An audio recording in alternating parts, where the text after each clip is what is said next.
What up, everybody? Good morning and happy Friday. TGIF action coming to you from the TDS Sports Talk Studios this morning. A big thanks for tuning in wherever, however you may be tuning in. If it's on the radio dials, 105.1 FM, 790 AM. Also available online to stream up at sportstalk1051.com, WAYYradio.com. You got your app. Download it, take it on the go. Smart devices, smart speakers, and, of course, Man Cave TV up on YouTube. Multiple different ways for you to be joining in. What do we have on our game plan for us this morning? Brew Crew picking up a 2-1 win yesterday to win the series against the Blue Jays. Brandon Sproat was solid, easily his best start of his young Brewers career, going 6 2/3, 4 hits, 1 earned run, striking out 6, only issuing 1 walk. But it took a little bit for the Brewers offense to put up some runs to give him the victory. The Blue Jays jumped out to a 1-0 lead after 3, but the Brewers were able to tie it up in the bottom of the 4th. But thanks to 3 bunts, anybody who wants to see the Brewers play small ball, or you just appreciate small ball, you probably liked that 7th inning. But 3 bunts in a row for the Brewers, allowing the go-ahead run to score, and the Crew holding on to that 2-1 lead to get the 2-1 victory. Trevor McGill, he pitched well in the 8th. He got the ball in the 8th, striking out 2, didn't give up a hit. But it was Angel Zerpa picking up the save for the Crew. So, Brewers picking up that series win to improve to 10-8 on the season. They will now hit the road to take on the Miami Marlins. Also with the win last night, or yesterday afternoon, Pat Murphy picking up his 200th win as the Milwaukee Brewers manager. He's got more than 200 wins. He was a little bit with the Padres and such, but 200th win as during his Brewers tenure. So we'll recap last night's, or I keep saying last night, yesterday afternoon's W, and look ahead to tonight's game and the rest of the series going up against the Florida Marlins. The Brewers still, if you're looking at the standings in the Central, though, again, hopefully we're not freaking out too much about the standings in that at this point in time in the season. But the Brewers are still in 4th, but just a half a game behind both the Pittsburgh Pirates and the Cincinnati Reds, who are at 11-8. Brewers are tied with the Cardinals at 10-8, and then the Cubbies sitting at 500, 9-9. So if you are doing a little bit of scoreboard watching when it comes to the NL Central, Pirates are going to be taking on the Rays. The Reds are going to be taking on the Minnesota Twins, the first-place Minnesota Twins. Then you've got the Cardinals taking on Houston, and the Cubbies will be taking on the Mets, who have just been struggling. Losers of 8 in a row. Be a good time for the Mets to start a nice little winning streak, though. Am I wrong? I don't think so.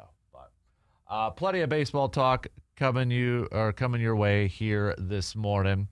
We'll do some NFL talk, draft talk, as we are a week away from day 2 of the NFL draft. So we can officially say we are less than a week away from the NFL draft. So we'll chat a little more green and gold, a little Packers beforehand, or to kind of continue our lead up to the NFL draft next week. Later on this morning, haven't decided. I got to talk to him when he's in. But Brandon and I, every year, I think we might do it live and then just put it up on the pod. But we'll see how it kind of plays out. But every year, the last couple of years, we have done a live or a mock draft. We'll put up a simulator. He drafts for the Vikings. I will draft for the Packers. Computer drafts for the rest. We'll do trades if we like them or not, and just kind of see how it plays out. So, and then a little bit, I think this one will be for next week, because I'm still waiting for my Bears fan to get me his Bears mock draft. I've got the Lions one. We'll get Brady to do a Vikings one. I'll do the Packers one, but then we'll do like the division mock drafts and such. So, but we'll talk some draft coming up a little bit later on. Also on the docket, since just mentioned him, Brandon will be joining us. We'll do a loaded up version of our local sports roundup, brought to you by Carpet City Flooring Center. So we'll hit that up probably, I would say, in the 8 o'clock hour. Also in the 8 o'clock hour, we've got a little cream of the crop. We've got our AJM Automotive Pump the Brakes Full Throttle. So that's coming your way here a little bit later on, too. Inside the training room with Dr. Crow coming up just under an hour past 7 o'clock. So we'll hit him up about the Christian Yelich's injury and plenty more that is out there, too. We'll dabble into a little Stanley Cup playoffs as they officially begin tomorrow. We've got the Wild and the Stars in action tomorrow. So if you are a Wilds fan, you're probably pretty geeked up about that. NBA playoffs. The play-in will wrap up today, but the actual playoffs will begin tomorrow. So final play-in games today: Charlotte, Orlando, Golden State versus Phoenix. And then the first round tomorrow: Toronto, Cleveland, Minnesota, Denver, Atlanta, New York, Houston, and the Lakers. So as you can see, we got a full-up game plan on a little open house party, TGIF. So let's pitter-patter, let's get at her, shall we? We'll take our first break, and we're going to lead it off. We're going to talk some baseball. We'll talk some Brewers as the Brew Crew picking up another 2-1 win against the Blue Jays yesterday. So they get back to winning some series, right? So now they've got the Marlins. Been rare for the Brewers to be taking on some National League teams. Hopefully they'll have a little bit of a better performance going up against the Marlins than they did with their other National League team, the Nationals. So hopefully they can get down to Miami and pick up a win. But we may see a new pitcher getting the start today for the Brewers and be his first starts. We'll tell you who that could be as the Brewers kind of pushing Harrison's start till he maybe recovers a little bit more from that wrist injury. They're not concerned about the knee injury, but more so with his wrist after falling down in his previous start. So we'll tell you who potentially could get the starts for the Crew. Lots to get to. Let's take our first break, and then we'll get things rolling here with the leadoff. We'll be right back after these quick words.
Spring is here in Eau Claire, and that means it is the perfect time to freshen up your home. At Carpet City Flooring Center, now is the season to take a look at what's under your feet and imagine what it could be. From soft, comfortable carpet that makes any room feel cozier to luxury vinyl planks and tile built for busy homes. There's something for every space, every budget, and every lifestyle.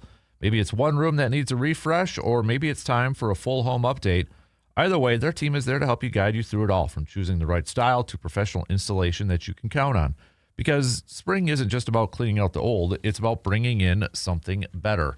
A brighter space, a cleaner look, a home that feels new again. So if you're ready to upgrade this season, stop in and see what's possible. Carpet City Flooring Center in Eau Claire, where your next project starts from the floor up.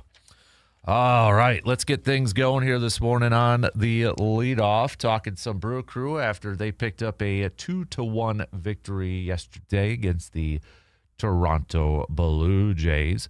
I think the big story outside of the win is Brandon Sproat for the Crew. Brandon Sproat, we talked a lot about him yesterday, and, you know, is this kind of a big start for him if he was going to struggle, kind of what we saw in his first couple of appearances?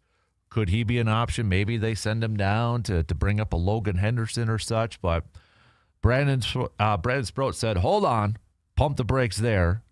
He went 6 2/3, 4 hits, 1 earned run, striking out 6, and he was very efficient with his pitch count. 75 total pitches from Brandon Sproat yesterday. Really, when you look at this series outside of the win, too, you look at Mizorowski and you look at Chad Patrick and Brandon Sproat. Those three guys, when you look at their pitch counts from this series, they were very efficient.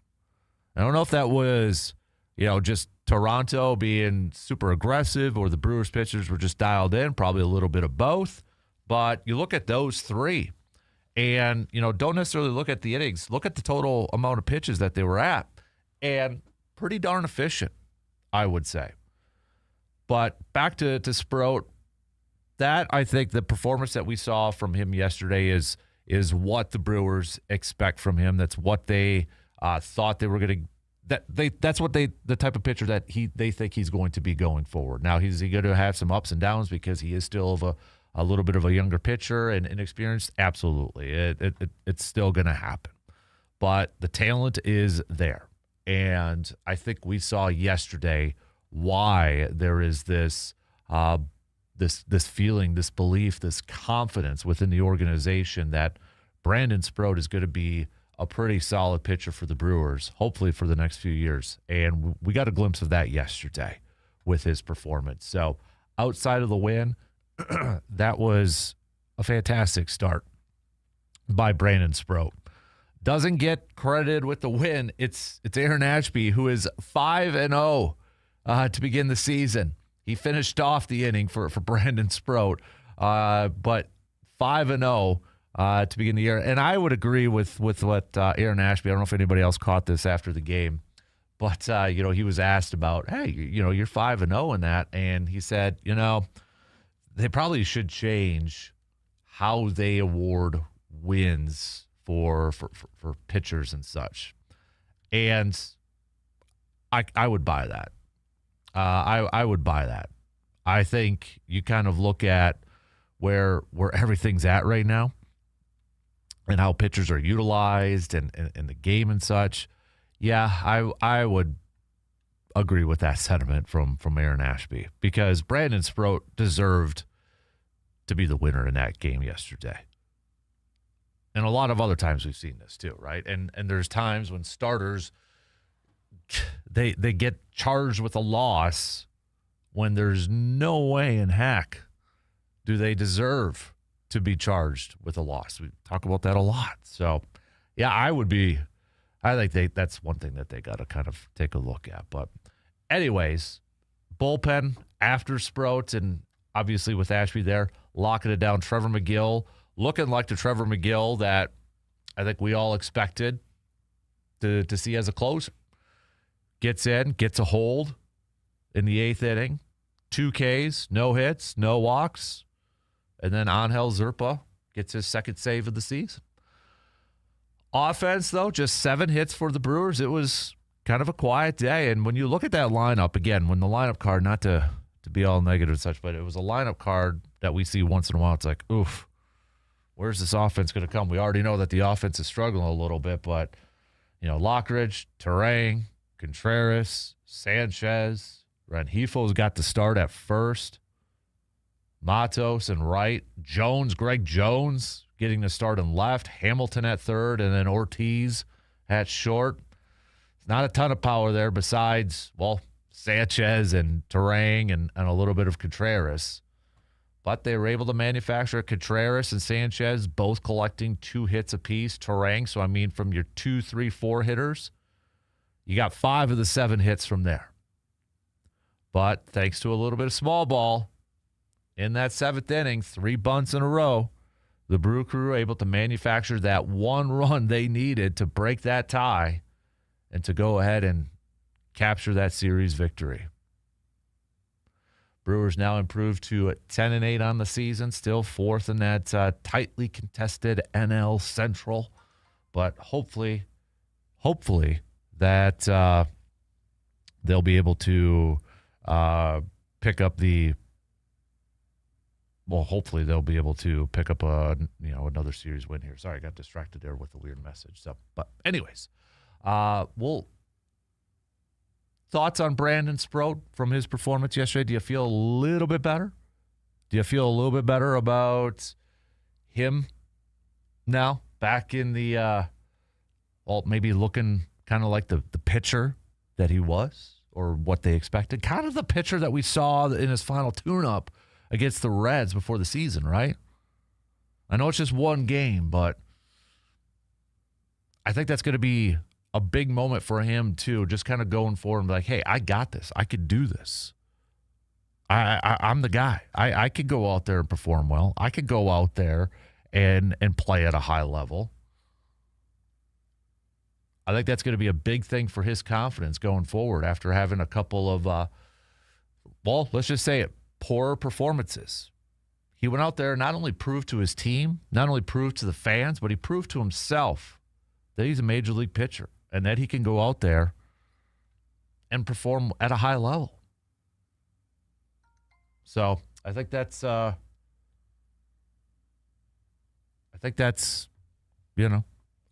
big thing from him. So anyways,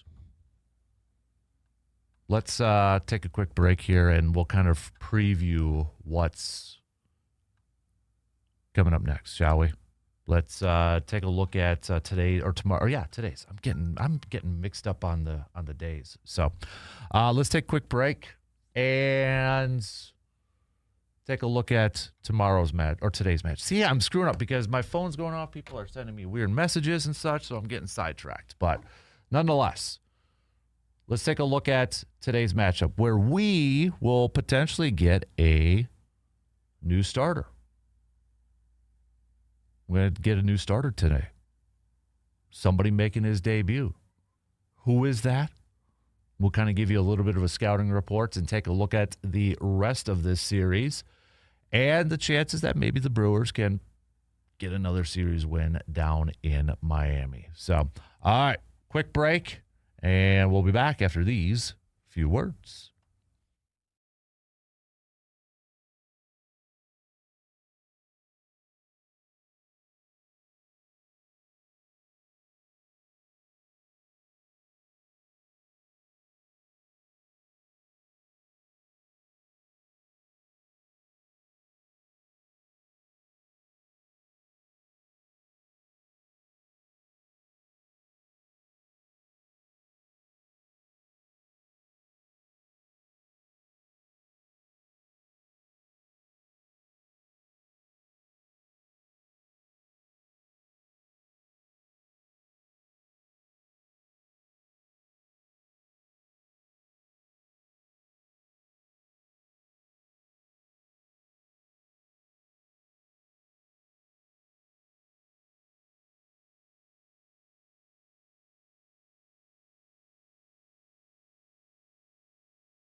Spring is here and it is the perfect time for a fresh start and a new ride. Whether you're planning road trips or tackling weekend projects or you're just ready for something new, and now is the time to upgrade. And at Toys and Ford, you will find a great selection of trucks, SUVs, and cars built to fit your lifestyle and your budget. Plus, their team is here to make your car buying experience easy and stress-free.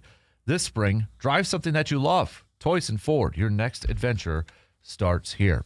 So the Brewers hitting the road, and we'll be taking on the Marlins, and we're going to see another pitcher. Sounds like it, at least, because he was supposed to start last night. But Coleman Crow, looks like that's kind of the word out on the streets that he could be making his debut for the Brewers. Coleman Crow, if you're looking at it from a prospect, he is the 27th ranked prospect in the Brewers system. And he was supposed to get the start yesterday for Nashville, but they pulled him, and you could connect some of the dots and such. That potentially, because Brewers right now, it's nothing official yet for the Crew. It's still listed as a TBD, but it probably doesn't take a Sherlock Holmes or any other type of, detective to figure out, that's probably going to be the guy that's going to get the start here for the Brewers. So Coleman Crow came over from the Mets a couple of years ago as part of that Adrian Hauser, Tyrone Taylor trade. But so far this year at Nashville, he has played in 3 games. He has started a couple of those games. In 2 games, he has struck out 18 batters. 18 batters and a little over 15 innings of work. He has a 4.02 ERA, has given up 7 earned runs, 16 hits also, though, too. So 18 strikeouts in 2 games, that's impressive, but also 16 hits and 7 earned runs. So, but he has issued 5 walks as well. So it'll be kind of interesting to see what we're going to see from him. Last year, he played just in 2 games in Nashville. Before that, he had spent some time in Double-A, where he had 43 innings pitched in 10 games, was 4-0 with a 2.51 ERA. So, but that seems to be where we're going here with tonight's starter. And the Brewers are going to be going up against a familiar friend. Jansen Junk is listed as the starter for the Marlins. Jansen had spent a couple years with the Brewers. A couple years ago, he was more so of a relief pitcher when he was with the Brewers. He was 0-1 in 2023, where he appeared in 2 games, started one of those games, and just pitched in 7 1/3 innings, 8 hits, 4 earned runs. And then 2024, he spent some time with both Milwaukee and the Athletics, appeared in 5 games in 2024 with Milwaukee, just 8 innings, but kind of really resurrected his career, if you will, with Miami, because last year he pitched in 110 innings, pitched 110 innings. He pitched in 21 games, started 16 of those, and went 6-4. I mean, that was a big jump compared to his previous career highs, because he started his career with the Angels back in 2021, and the most that he had pitched in a season was about 16 innings. So he exploded and went 110 innings last year for the Marlins. So far this year, he is 0-2 in 3 games. 3 games started, 4.32 ERA. In terms of experience, even though the Brewers may be a little bit familiar with him, they haven't really gone up against him a ton. Contreras has had 3 career at-bats against him. Frelick's 3 career at-bats. Ortiz has a couple. Luis has 3, and Terang's got a couple too. So nothing really to write home about, if you will. So, and then Saturday we get Brandon Woodruff. Brandon Woodruff's going to be on the mound, looking to pick up his 2nd win.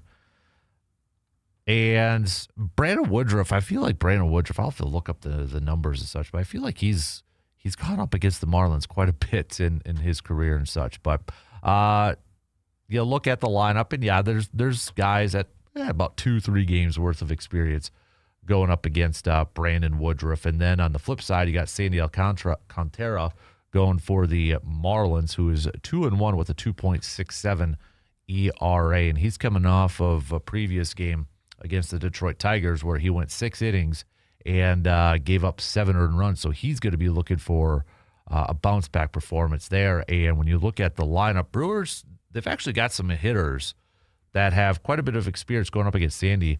Bowers has 11 career ABs, but he's over. He does have an RBI on there. Then you have Gary Sanchez, who has 12 career at-bats, 167. Contreras has 9 career at-bats, but just 111 against him. So not awesome or really good numbers going up against Sandy. And then the series finale coming up on Sunday, the Miz kid will get the start versus, on the flip side, Perez is going to get the start for the Marlins. And when you look at Perez, he is 1-1 with a 5.40 ERA with 20 Ks. And again, just a little bit of experience with this Brewers lineup going up against Perez. So not a ton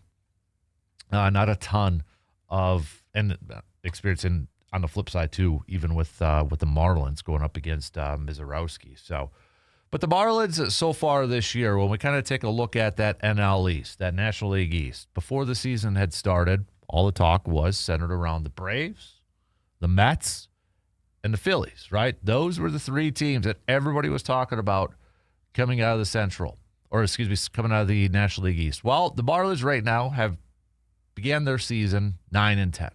So they're tied for second place with the Washington Nationals. The Atlanta Braves are 3 games ahead of both Miami and Washington in that NL East. So you got Philly off to a little bit of a slow start, and definitely the Mets off to a slow start. But when we look at the teams that the Marlins have gone up against so far this year, and just kind of get an idea of what they've done. They swept the Rockies to open up the season. Then they took on the White Sox, where they won that series, but then dropped the series against the Yankees, split a 4-game series against the Reds, got swept by the Tigers, and are just coming off of a series loss against the Braves, where they picked up the first win of that series, but then lost the last 2. So, yeah, I mean, that math tells us 9-10. So, again, I look at this as a series, too, for the Brewers, not to overlook the Marlins or anything, because I do think they're probably playing a little bit better than what maybe people expected to or what they thought they were going to. But if you are the Brewers and you still have the goals of winning the division and you got the talent, I know they're a little bit banged up, but this is a series that Brew Crew, go down there and pick up that win, especially when you've got Woodruff and Mizorowski starting 2 of the 3 games. It's a little bit of a wild card here today with Coleman Crow. Don't know what to expect, but I would like to see this offense kick it into gear here a little bit. Now, Jackson Chourio, he is traveling with the team. The hope is both him and Andrew Vaughn. So Andrew Vaughn's not traveling, but both Jackson Chourio and Andrew Vaughn, the hope is that they're going to be able to take some swings and take some hits and such. So hopefully progressing soon for Jackson Chourio, because Jackson, he's going to get some games in Nashville, I would imagine. I mean, that has to happen at this point. So, but hopefully sooner rather than later, because, man, we could use a little bit of a spark within this offense. No offense to those guys, but even like my guy, Sal Frelick, it'd be nice if he can get it going here a little bit too, especially if he is going to continue to hit off in that leadoff spot with Terang and a little bit more of a power role here at this point in time. So, but that's one thing heading into the series against the Marlins that I'd really, really, really like to see a better performance of, is this Brewers offense to kick it into gear here a little bit and help out this pitching staff, because it's really kind of putting a little bit of a stressful situation on some of these guys, especially for tonight's game with Coleman Crow. Let's go out there and, put up a crooked number right away, because he's going to be nervous. He's going to have some butterflies. He's going to have some jitters. So let's go out there and put up a few runs right away and maybe relax him a little bit, take some of that pressure off of him. Let's go, offense. Kick it into gear for some of you guys, too. This is an opportunity. You're getting playing time when you're probably better suited to be a role player, bench player. You got an opportunity. This is what you want. This is what you want as an athlete, as a player, as a pro player. Just an opportunity to perform. You want to play. Here you go. Because of injuries, your number is being called upon. Take advantage of it. All of these guys, I don't care if you're Lockridge or Jones or Ortiz or Hamilton or whatever your name is. Take advantage of your opportunity and run with it. Make the team say, man, maybe we should keep you around. Man, maybe we should give you some more ABs even when guys are healthy and coming back. Take advantage of this opportunity. Showcase the talent that you think you have or you believe you have. Or reward the team for giving you a chance. Say, this is why they picked me. This is why they're having me play. Run with it. Embrace the pressure. Pressure is a privilege. Go out there and take it. Get her done and help out your ball club. All right, we got to take a quick break as we start to wrap up the first quarter. We'll be right back after these quick words.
Hey, sometimes accidents happen, but getting your vehicle back to normal doesn't have to be stressful. At Superior Auto Body, they specialize in getting your vehicle looking right again after dents, dings, or collisions. And the best part, they handle the insurance process for you, working directly with your provider to make things simple and hassle-free. No runaround, no confusion, just quality work and a team that's got your back every step of the way. Get your vehicle back on the road with confidence. That's Superior Auto Body in Eau Claire, where the job gets done right. And just as a quick reminder, too, a couple notes for Superior Auto Body. They're going a little paint facelift outside their building. So if you're driving by, you're like, dude, I can't find it. Where are they? Did they move? Nope. It's going over a little bit of a remodel. But also, too, be weather aware, eye on the sky, because it sounds like we potentially could get some more severe weather today. So if your vehicle does happen to get a little bit of hail damage, and it's a good reminder for all summer long too, Superior Auto Body is the place to go to get your vehicle looking good as new. Superior Auto Body, our backyard dreams partners. So big thanks to Superior Auto Body for joining us as our backyard dreams partners. Oh, we are less than a week away from the start of the NFL draft. However, we are 1 week away from the Packers officially being on the clock. Finally, right? Finally. So, we're getting there. We're getting close. And I was just kind of taking top 30 visits have wrapped up and such. And I was taking a look at kind of the list. And I know we touched on it a little bit yesterday, but I think we look at these top 30 lists, and it's no big surprise where we see a lot of these positions coming from. One quarterback, Morton from Texas Tech, was a top 30 visit. You have 3 running backs that came in on top 30 visits. You have 3 wide receivers that came in on top 30 visits. Offensive linemen, just a couple of them. A couple interior offensive linemen. Interior defensive linemen, 5. Edge rushers, 3. 2 linebackers, 5 corners, and 3 safeties. Or we could say 8 defensive backs. I think that you ask what's the biggest priority or biggest needs for the Packers heading into this draft. It's defensive back / corner specifically. Interior defensive lineman, maybe a run-stuffing nose tackle. Maybe a little bit of an edge rusher, and then offensive line. And I think, too, wide receiver makes sense. And then, a couple running backs in there, too, with Josh Jacobs, his future after this year, maybe a little bit up in the air just based off the contract and such. Don't know what the heck they have with Marshawn Lloyd yet.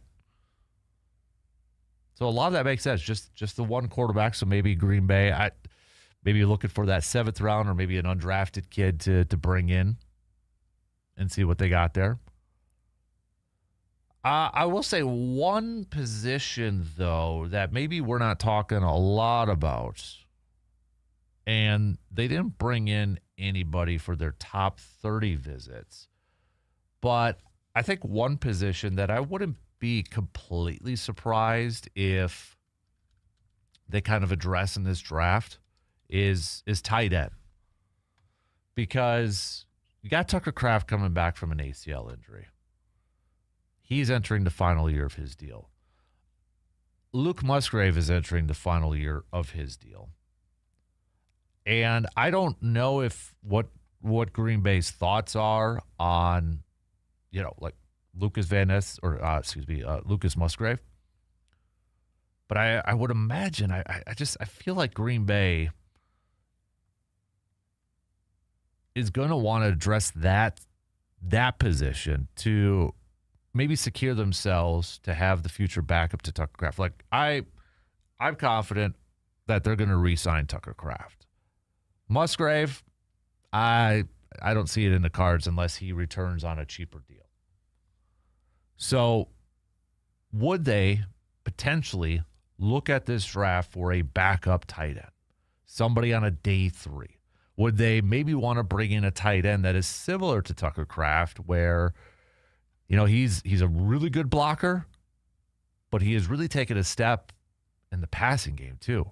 So one thing that Luke Musgrave struggles at is blocking. He's not really a straight inline tight end. He's more of that pass catching one when he can stay on his feet. So I'm kind of curious on the tight end front. And I think that's going to be a position too. If it's there, I don't think they're going to force it. I don't think they're going to say, okay, we got to come away with a tight end in this draft. I don't think it's one of those positions. Corner, I think, is, you got to come away with a corner or two. Interior defensive line, you got to come away. Offensive line, yep. Like, those are the 3 positions, or 3 of the positions where, if you're Green Bay, you're telling yourselves, we got to make sure we come out of this draft with addressing those positions. Tight end, I don't think that's necessarily the case, but I feel if, on their board, if there is a tight end there that they're really high on and they're available, I wouldn't be surprised if Green Bay picks one up to address that depth, to protect themselves a little bit, because, yes, you do have Tucker coming back from ACL, and all signs, all accounts, everything's great. And that's awesome. But I think most of it is, how are their vibes? How do they feel about Luke Musgrave going forward, especially with, the immediate future? Has he been a little bit of a disappointment? I think for some people, it probably is. I mean, he had an opportunity last year, and now was that scheme, was that play calling? I mean, you could throw all those options into it.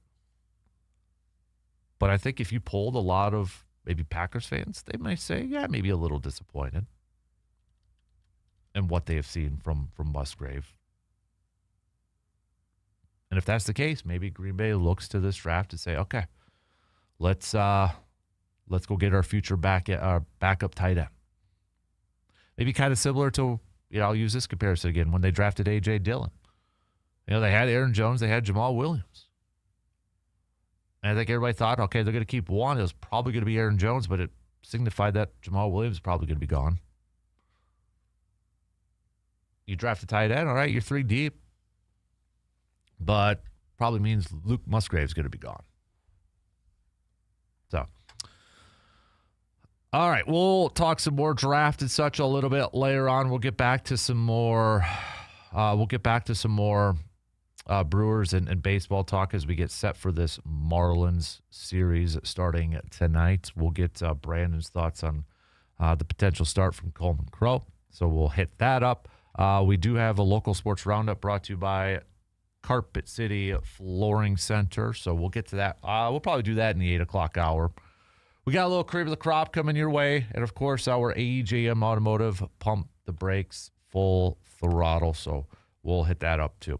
We got Stanley Cup playoffs. If you want to give us your predictions on who you think is going to go to the Stanley Cup final and is going to be the champs, send those on over. We'll make our picks for that. Plus, we'll do our picks for the NBA playoffs. I know there's probably a lot of people who don't really care about the NBA playoffs and such, but if you want to join in and make your picks and make your predictions on who you think is going to be the NBA Finals champs, hey, I'd love it. So hit me up with a text on that Shoe Doctors bullpen line at 715-830-1912, or you can join in on the Section 105 chat room. So we'll get to those all coming up a little bit later on.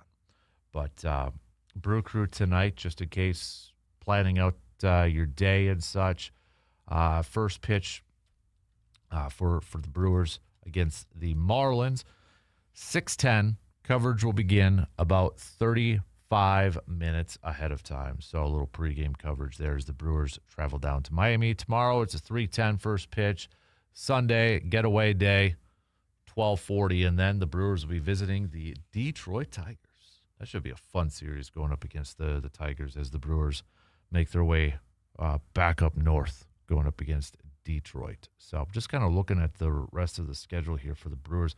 That's another American League team, and then they return home for a little bit of stretch. Pirates, the way things are going right now in the early stretches, the first month of the season, that's potentially a big series going up against the Pirates. Then they've got the Diamondbacks to wrap up the month of April. Then a rematch against the Washington Nationals in their house to open up the month of May.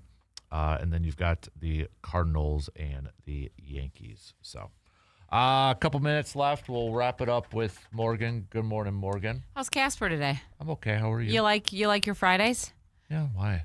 You going to ruin it? No. Okay. You're talking getting pics and stuff. So I was just thinking about actual pictures.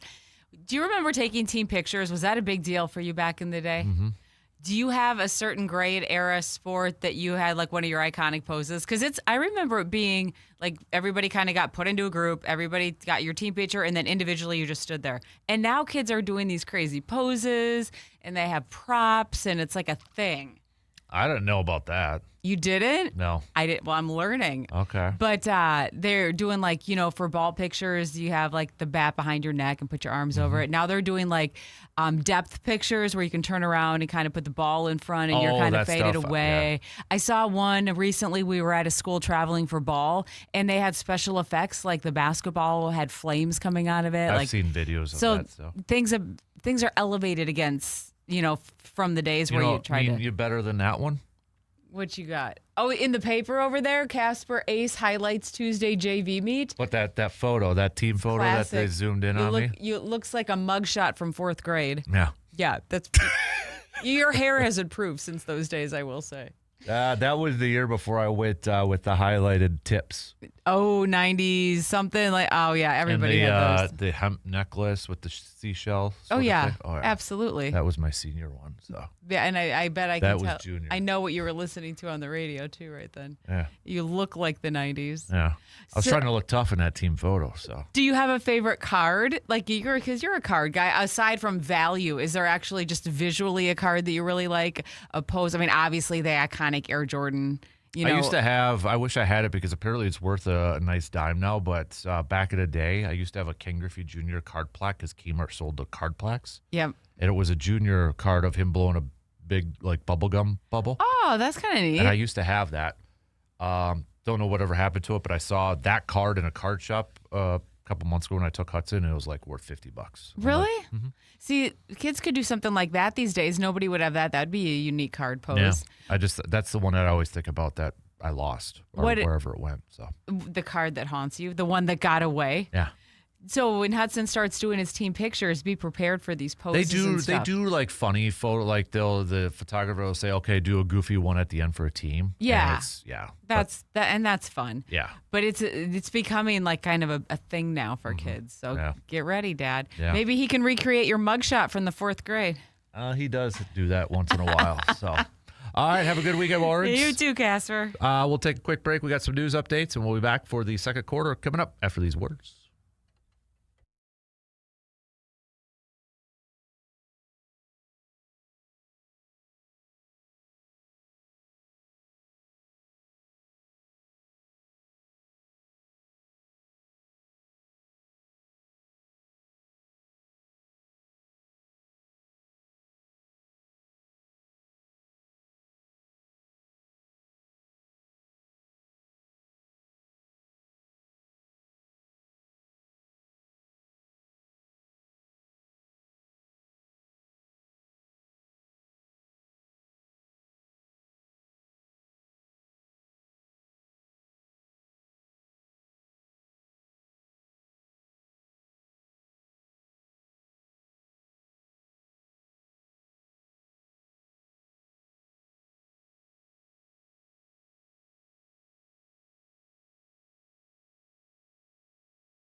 quarter to, hour to kick it off right now on this Friday morning of April 17th. Thanks for hanging out with us here this morning. Coming up a little bit later on, we'll get back to some more baseball talk as we get set for the Brewers taking on the Marlins. We've got our local sports roundup brought to you by Carpet City Flooring Center. We'll do a little AJM Automotive. Pump the brakes, full throttle. Talk some more NFL draft as we are 1 week away from day 2, so officially less than a week away from the first round of the NFL draft. All that is coming up a little bit later on. But we kick off this hour like we normally do with our doctor, Dr. Austin Crow, every Friday morning inside the training room. Brought to you by Chippewa Valley Orthopedics and Sports Medicine. Good morning, Austin. How are you doing? Beautiful day out there. It is, man. For a little bit, at least, right? For a little bit. Exactly. So the storm's rolling. Oh, man.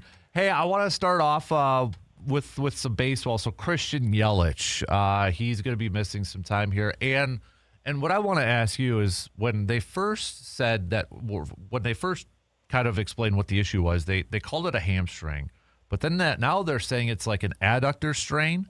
So can you explain, one, what that is? And two, is that, would that be similar to like hamstring issues? Because I feel like those are two separate things. Yeah, I mean, there's similarities. So it's both going to be essentially, a muscle strain. So the adductor, aka the groin. So when people say I pulled my groin, that's the adductor. The largest of those muscles is called the adductor magnus. So it's the muscle that runs from kind of your pelvis down to the inner part of your knee. So really any kind of lateral movement or kind of oblique movements, you're going to be trying to change direction with your leg. Your adductor will be pulling your leg in. So anyone who's ever injured a groin, it's amazing how often you do that. Like, in our head, we think we walk in straight lines a lot, but we're always changing directions. Obviously, athletes certainly are. And then there's, of course, a dynamic movement of swinging a baseball bat. So, but it is a different injury, although similar to a hamstring. So I'd say if you look at the healing times and recovery and all that stuff, there's a ton of similarities. The difference is what the muscle groups are used in. I would say groins tend to probably bounce back a little bit better because hamstrings are so much more involved in explosive straight inline movements. But either way, a significant groin strain is certainly going to be something he's going to notice for a while. And I think they listed as a grade 2. So it means on the MRI that they did show that there was actually, probably some edema in the muscle belly. So it's not going to be a day-to-day kind of thing. It'll probably be at least a week or two. And then like all muscle injuries, there's always all right, let's see how it goes. And you start ramping up and it either goes well or it doesn't. And if it doesn't, then you just got to give it more time. I mean, there's no secret pill to take or magical thing you can do. You just give it time and then hopefully it kind of works itself out. And they usually do. That's the good news. This is not like oh boy, this whole season is going to be in jeopardy. But in the same token, it could churn from a couple weeks into 4 to 6. I mean, I'm not saying it will, but it could. But I'd guess it'll be in that kind of 2 week, maybe 4 week range. I was listening to the Brewer game the other day, and they were talking about Andrew Vaughn, who had that hamate surgery, that fracture, and somebody made a comment that essentially what they're waiting for now is just for the sutures to heal, and they kind of alluded to like that's the final hurdle. Is that necessarily accurate? It's like that's the last thing that they're waiting on, because I feel like a broken bone, sutures and such. Is there a little bit more to it? Yeah, I mean, so the answer is 99% of the time you're right. In this case, you are wrong. So when it comes to treating the hamate, we're not fixing that fracture. What they do is they excise it. So the hook of the hamate, which is what breaks. So when people talk about a hamate fracture, it is virtually always the hook of the hamate. Really, the only function of the hook of the hamate is to anchor the transverse carpal ligament. So that's the ligament that runs across and creates the carpal tunnel.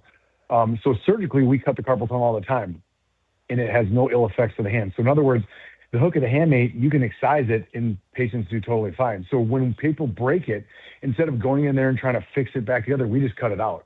So in essence, when you're removing it, there is nothing to heal except the skin. So once the skin is healed appropriately, we'd allow people to go. Now, that being said, of course, there's going to be inflammation and edema deep inside that can be sore.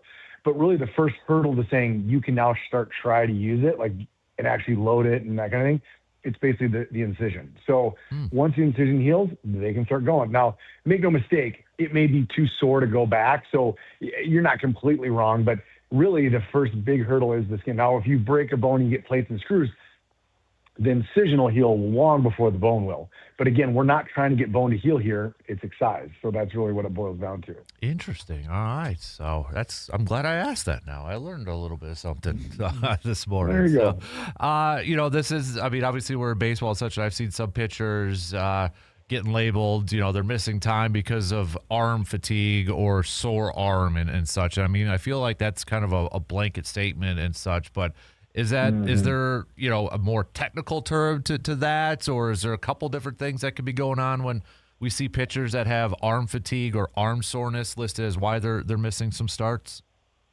Yeah, it's basically functioning load management. They're with these pitchers' arms, they're ramping them up. They're trying to get into the window where they're able to throw at the velocities they need over the duration that they do it. So it is a multitude of things. So it could be the rotator cuff. It could be soreness in the deltoid. It could be their AC joint.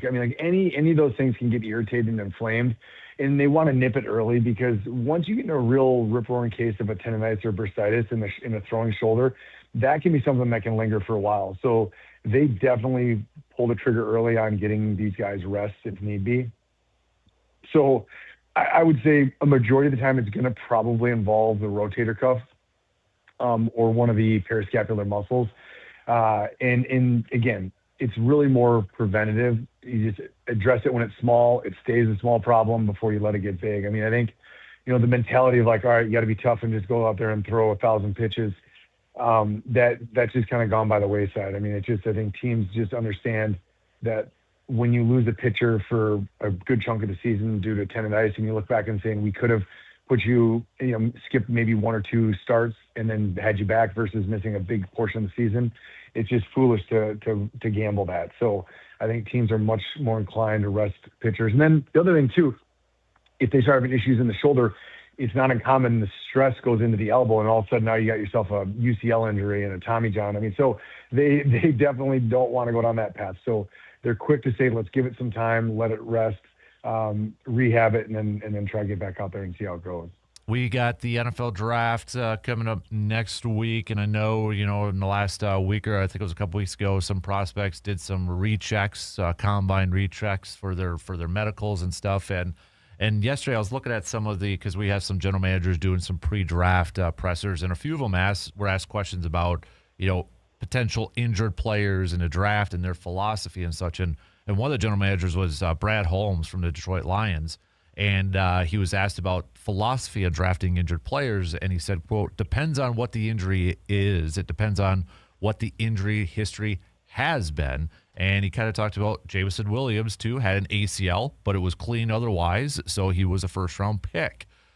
In your opinion, does a lot of it depend on what type of injury that the player's coming back from? How, injury history. I know we've talked about injury history and whether somebody's always kind of like, what's the label, like I'm blanking on it. Injury prone. Injury prone. Thank you. Yeah. So, when you're kind of working with, or if you were to work with an NFL team and such, is there certain injuries if a player or prospect had that you'd be like, I don't know if he's worth the first round or second round or anything like that? Because some players are probably going to be falling due to some injury concerns, I would imagine. Oh, absolutely. There for sure, there's going to be that player that has an injury. And no matter what it is, even if it is a basic, easy, straightforward, like clean up knee scope or something like that, people still all right, that gives someone pause. We do have a lot of data on return to sports on athletes after various injuries. So there's data that these team doctors are going to the team with and saying, look, with this injury, there's a 97% chance they're going to get back to playing high caliber. Perfect. This one's like a 50-50. Very different, obviously. So when you get into let's just take knees, for example. So like an isolated ACL tear in the knee, that has about a 6% re-tear rate. Return to like high athletic level is going to be just a bit below that. So over 9 times out of 10, that athlete's going to get back to where they were before. That's pretty good. Not 100% though, but if they're saying like, we've seen this guy's talent level, we're willing to take that, let's call it 7 to 10% risk, that they'd be willing to do that. Now, if that same athlete, in addition to the ACL, had a significant cartilage injury, which we've talked at length about that in the past, now it's a whole different level. So you look at that and say, okay, let's say he recovers from the ACL. This guy's going to have knee pain and swelling that's going to come and go. He's going to miss a season or two here or there because of a procedure he's going to do, clean up in the offseason. We only think he's going to be in the NFL 5 to 7 years because the knee won't last that long. Teams are not going to be willing to take that risk. So there are injuries that even a first one is a red flag. Now, to answer your question, the injury-prone topic, I'm not a believer in people are injury-prone. That being said, if they have the same joint that's being re-injured, so let's say they've torn the same ACL twice, or they have a shoulder that's dislocated multiple times after surgery, that's a very different scenario because then when we're talking about revision surgeries, the success rate drops significantly. So as we take care of people who have, this is their second time dislocating, or this is the second time they've torn their ACL, or heaven forbid, third or fourth, you really start having like salvage type procedures, and then the success rate goes way down. So each athlete needs to be looked at individually, so you can't go with too broad of a brushstroke. But I would say on the whole, if you have certain injuries, specifically cartilage injuries or multi-ligament injuries, those are things that are going to right off the bat say, okay, this was a real significant one. We just don't know how they're going to come back. Or if they have an injury that's been the same problem that keeps coming up time and time again, those are going to be the two big red flags that teams, I think, are going to hit the pause button on and say, I don't think we're willing to risk a high draft pick. Now, they may take a flyer, take them late, or undrafted free agent. Certainly, that's a situation that these athletes find themselves in. And you're right. I mean, I feel like there's a lot more disclosure on medical stuff, but when we were younger, I mean, even a decade ago, there's guys that would just mysteriously drop in the draft. Yeah. And you're like, what was that all about? This guy was a stud in college. And it turns out they had some injury that wasn't really talked about. And then, they had a short NFL career and that's why. And so I think now it's just a lot more just with social media and people talking about things consistently, and we just have a much closer eye on that. We hear these and understand why people drop in the draft, and it's going to happen. Yeah, there's going to be a handful of guys that move down, and that's just unfortunately part of the game. And hopefully, there are people out there that can go and defy those odds and come back from injuries, and we see it, time and time again. So it's just, is that team willing to take that risk? And if they are, how big of a risk do they want to take? Yeah, I think, was it almost 10 years ago, Miles Jack, that linebacker who was supposed to be like a top 3 pick, and I think he fell all the way in the second round, and it ended up finding out he had like some knee issues, like a degenerative concern or something like that. So that popped up during the draft. So it's kind of crazy. One player yesterday, Penn State running back Nick Singleton, kind of making the rounds in the media, but he broke his 5th metatarsal in his right foot at the Senior Bowl. So for me, when I see running back, broken bone in the foot, I think Liz Frock or a mid fracture. I mean, is that part of that area, and is that a big concern for somebody who's a running back and trying to make it in the league? So like a mid-foot injury, so a Liz Frank injury, that would be separate from that. Okay. That being said, the 5th metatarsal, that does have a name as well, the Jones fracture. And it doesn't necessarily, I'm not saying his fracture is there. It's an area. So if you kind of think about the 5th metatarsal, it's, roughly, probably 4-inch bone, something like that. It's in the proximal portion, not quite at the tip, just past that we call it the metaphyseal area. So in that area, there's really poor blood supply. So if his break is there, absolutely that'll be a red flag. Now they do eventually heal, but sometimes not always, but they generally will. But sometimes they require 1 or 2 surgeries to overcome. If you break it in the shaft, like kind of the mid portion, or really proximally right at the tip, we call them a Voltron fracture, those have very high. I mean, that is essentially a team will draft him and not have a concern. Jones fracture, they're at least that's gonna be an injury where it's like, okay, all right, let's keep our eye on it. But the fracture, was long ago enough that they probably already have an idea, even if it was a Jones, if it's healing. I promise you those teams are going to be getting CT scans of that to say, did it heal? If it healed correctly, then yeah, that's one where it's like, that should not be a problem. Should be able to bounce back. But if it is in that Jones area and there's any signs of poor healing, he may be a guy that slides down just because they're saying, we got a guy that may need 1 or 2 more surgeries to get this to heal correctly. And that's a risk we just don't want to take. All right, before I let you go, because I won't be able to chat with you beforehand, who do you want to see your Vikings take next Thursday for the first round? Oh, man. We just need a good quarterback. No, we have a number of different needs. I think to me, this has been a recurrent theme. I think we need some more depth on the offensive line. I think our secondary could use a couple pickups. To me, I'd like to see it on either the O-line or in our secondary. I think that's where I'd like to see us go. there's always a question. Do you take the best available player, or do you take the best available player in your need? I do remember just however many years ago it was Justin Jefferson when he got drafted. I'm like, why are we drafting another wide receiver? And clearly that was a smart pick, right? So sometimes you take a guy you may not need, but has just what you think is a transcendent level and talent. So when a team has those surprise picks, I don't like to get angry, and people like to have the knee-jerk reaction on the draft. You don't know for 2, 3, 4 years how a draft actually works out. But I mean, if you really look at the Vikings over the past, let's call it 4 or 5 years, we have not done great. Now we have I guess we don't have a GM yet, but we're going to have a new GM. That's another thing. We're drafting without a GM. That's kind of interesting. But I think I'd like us to go O-line or secondary. And but if we have a surprise pick that a really good talent, I'm willing to see where that pans out. And it's going to be an interesting season. On the top of quarterback, we have a quarterback room that probably could still use some more depth for the long term. But who knows? Maybe it's going to be one of the guys that's there. Who knows? It's going to be an exciting season. The Vikings have a lot of question marks, and should be a good one. Absolutely. Well, I'm looking forward to getting your reaction next week then to see if you're happy with the pick or not. So, it should be. I love the draft. It's one of my favorite times. So. Oh, it's great. Well, there's so much potential, right? Anything could happen. Yep, exactly. So, well, enjoy the rest of the week, Austin. We appreciate the time as always. Have a fantastic weekend as well, and we'll catch up with you next week. Absolutely. Take care. You got it. There you go. There's Dr. Austin Crowe, Chippewa Valley Orthopedics and Sports Medicine. Let's take a quick break, and we'll get Brandon in. Coming up after these quick words.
Looking for the perfect place to kick back this spring and summer? Well, then you need to head on over to the VFW Post at 305, Eau Claire's go-to spot to relax, to grab a beverage, and enjoy the moment. Inside, it's a great place to meet up with friends, but when the weather warms up, it's all about the patio.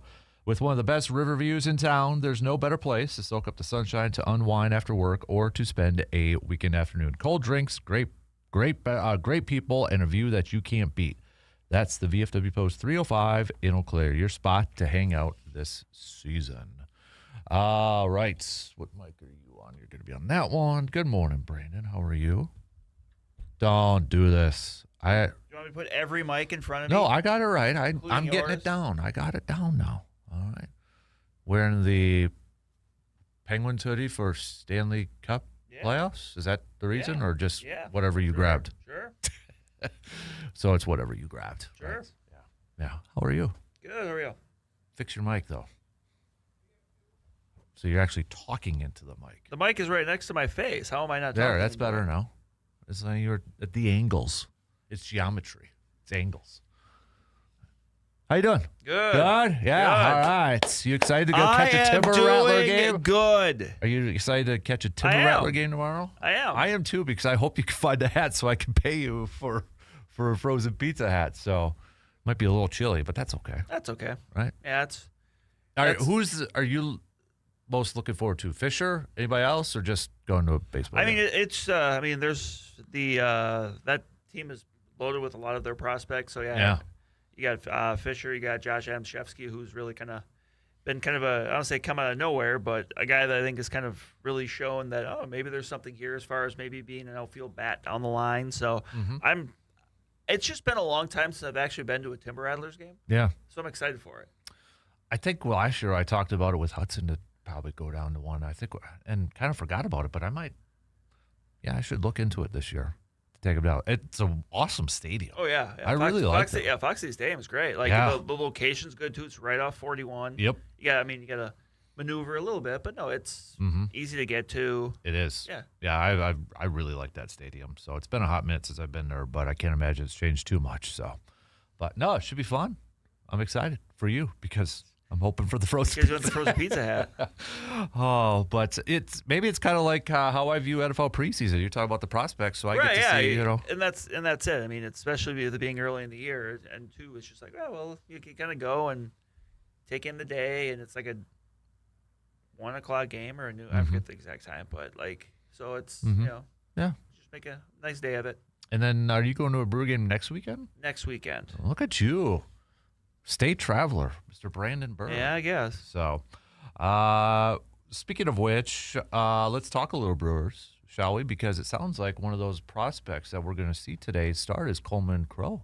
Getting the we could connect dots, right? Because he was supposed to start last night, and they pulled him. Yeah. And Brewers had a TBD for today. So I know some people are like, well, what about Robert Gasser? Because he's supposed to start, I think, tomorrow for Nashville. Logan Harrison just started the other day and that. But from what you know, who's Coleman Crow? I know he came over from the Mets a couple years ago in a trade that sent Adrian Hauser and Tyrone Taylor over there. Yeah, that was kind of the thing at the time. The Brewers were trading Hauser and Tyrone Taylor for a guy who was injured. Yeah. And people are like, well, what's up with that? Well, now you're kind of seeing. This is a guy that – he has a lot of strikeouts this year, but also giving up a lot of hits too. It seems. Yeah, like. That to me, that's the profile of this guy's going to throw strikes. Mm-hmm. Yeah.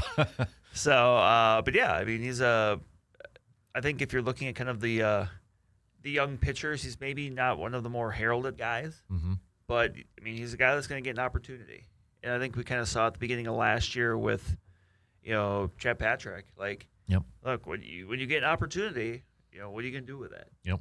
So I'm interested to see how that looks, and there's the chance to maybe make a bit of a name for yourself now, and kind of maybe move up that pecking order of the list of guys of, well, we need an arm. Who do we go to? He has a chance to really kind of maybe turn some heads in that way. Well, one of those guys too, maybe kind of proved to himself and to the rest of the team was Brandon Sproat yesterday. A heck of an outing for him, going 6 2/3. Nice bounce back one. And yesterday I was kind of talking about it, and maybe but it's like, okay, what if he, and I know he gotten a little bit better from each of his performances and such, but I mean, did that kind of, if he was going to have a poor performance, do you bring up the conversation?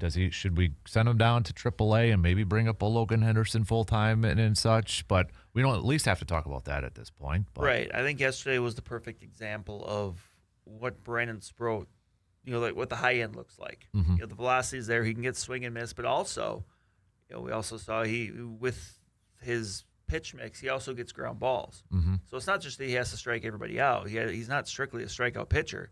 He can. I think it was the 6th inning against Vlad Guerrero Jr. where he got the double play. Yeah, that was a huge. Right, you go from moment. 2 on, nobody out, and Vlad Guerrero Jr. up to 2 outs and a runner on third. Yeah. That's kind of that at the start of the year. That's why I was pretty high on the guy.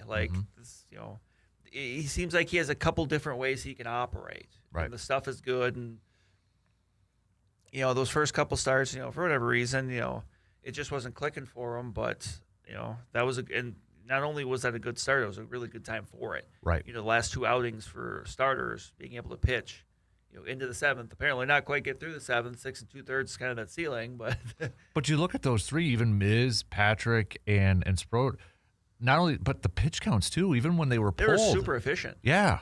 Right. I mean, 70s, 60s? Right. Somewhere, you could have made the case for maybe a little bit more. Mm-hmm. But, early in the year, generally teams are going to be a little more conservative on that route. So, but, yeah, I mean, this is exactly what you were hoping to see out of Brandon Sproat. Mm-hmm. Yeah. I know the offensive lineup, not the greatest in terms of, power and such, but, hey, 3 bunts in a row. Anybody who wants more small ball and such had to appreciate that. Celeste. Bunt to win. Bunt to win. With the 1 error and throw, they're probably not doing a 3rd bunt if they get that 2nd out right away. But still, hey, got it done. And with that lineup, maybe that's what they're going to have to play a little small ball, right? I mean, you're not. Yeah, you don't got. I mean, I don't think Greg Jones is going to be taking many guys out of the ballpark. But it's kind of like a idea of, well, Lee, what do you do? Mm-hmm. If this is what some of your guys do, I mean, it just seems like every time David Hamilton gets on a bunt, it's almost a perfect bunt. Yeah, it's just, and is that why he's maybe getting more reps than Luis? In this at least starting probably, wise. Yeah. And if you look at his overall numbers, they're not necessarily great, but he just seems like he's one of those type of guys that just does things that help you win games. Mm-hmm. And he's got a cannon of an arm. I would say a bit like Caleb Durbin last year. For a guy that's never really played third base, he's really taken to it well. Yeah. And the big arm helps. Yeah. Like if you've got that shortstop range, but you have a good arm, I mean that's obviously that's what you're looking at out of a third baseman. So and he's made some couple plays at second base already too defensively. He's right. kind of that nice versatile He's defender. taken over as kind of that primary backup, or Hernan Perez award. A little bit, but it's not even necessarily backup because he's starting a fair amount each week. But right. a guy that's going to hop around between second, short, and third and kind of start whenever. Right. Yeah. He's Pat Murphy obviously loves him. I mean, we heard about it in spring training and such. But yeah, he's got like sneaky speed. You look at him, you don't really think speed wise, but I think that when I saw one throw from third, I saw the cannon and the accuracy on it too. I was like, holy moly, that was. Because he's not the biggest dude. No. So. But, yesterday's lineup was like, oh, boy. It's one of those, once in a while, we see it like a third game of a series or something. Right, the getaway day lineup. Right, yeah. So, but, I mean, even with my guy Sal not performing that great from the plates and Terang, rightfully so, hitting in a power spot now, too. Right. And Contreras and that, I mean, they're going to have to find different ways. Bowers and Sanchez have been the power guys. Right. But they feel like it's either home run or out, type of play. But, it got to grind it out until Jackson Churio and Yelich come back. Yeah, I mean, you look at the lineup and, for this team right now, it's without, I would say, 3 of its top 5 power hitters, just hitters in general. I mean, no Churio, no Yelich, and no Vaughn. Obviously, the lineup's going to look a little bit different when a third of it isn't who you were expected to be there. Right. So, but you're right. You just grind through it. You got to find a way to get, 3 weeks, a month out of maybe someone that you weren't expecting, and that happens. If you look at a player throughout the year, like month by month, it's never going to be like, oh, if this person was a 280 hitter, well, they hit 270 this month, they have 290 this month. You're going to see a month where, oh, they hit 320. Oh, then a month where, oh, maybe they hit 190. Like, you're just hoping that you hit on a month where a Gary Sanchez hits 300. Right. Or something like that, or just brings a bunch of power. And, you just have somebody that plays a little bit above their head for, part of that time just to kind of help make up for a little bit of that production just in the short term. Right. Yeah. So let's talk more about this upcoming series against the Marlins, but we got to take a quick break, and we'll be right back after these few words.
I can't hear you when I have the earphones on. What are you trying to tell me? I thought that the mics were on. Oh. Because I was going to say, if you're not watching the live stream, Dan is moonwalking. Oh, I was like, are you trying to tell me something important? And I'm just giving you weird, ugly looks. How often do I have to tell you something important?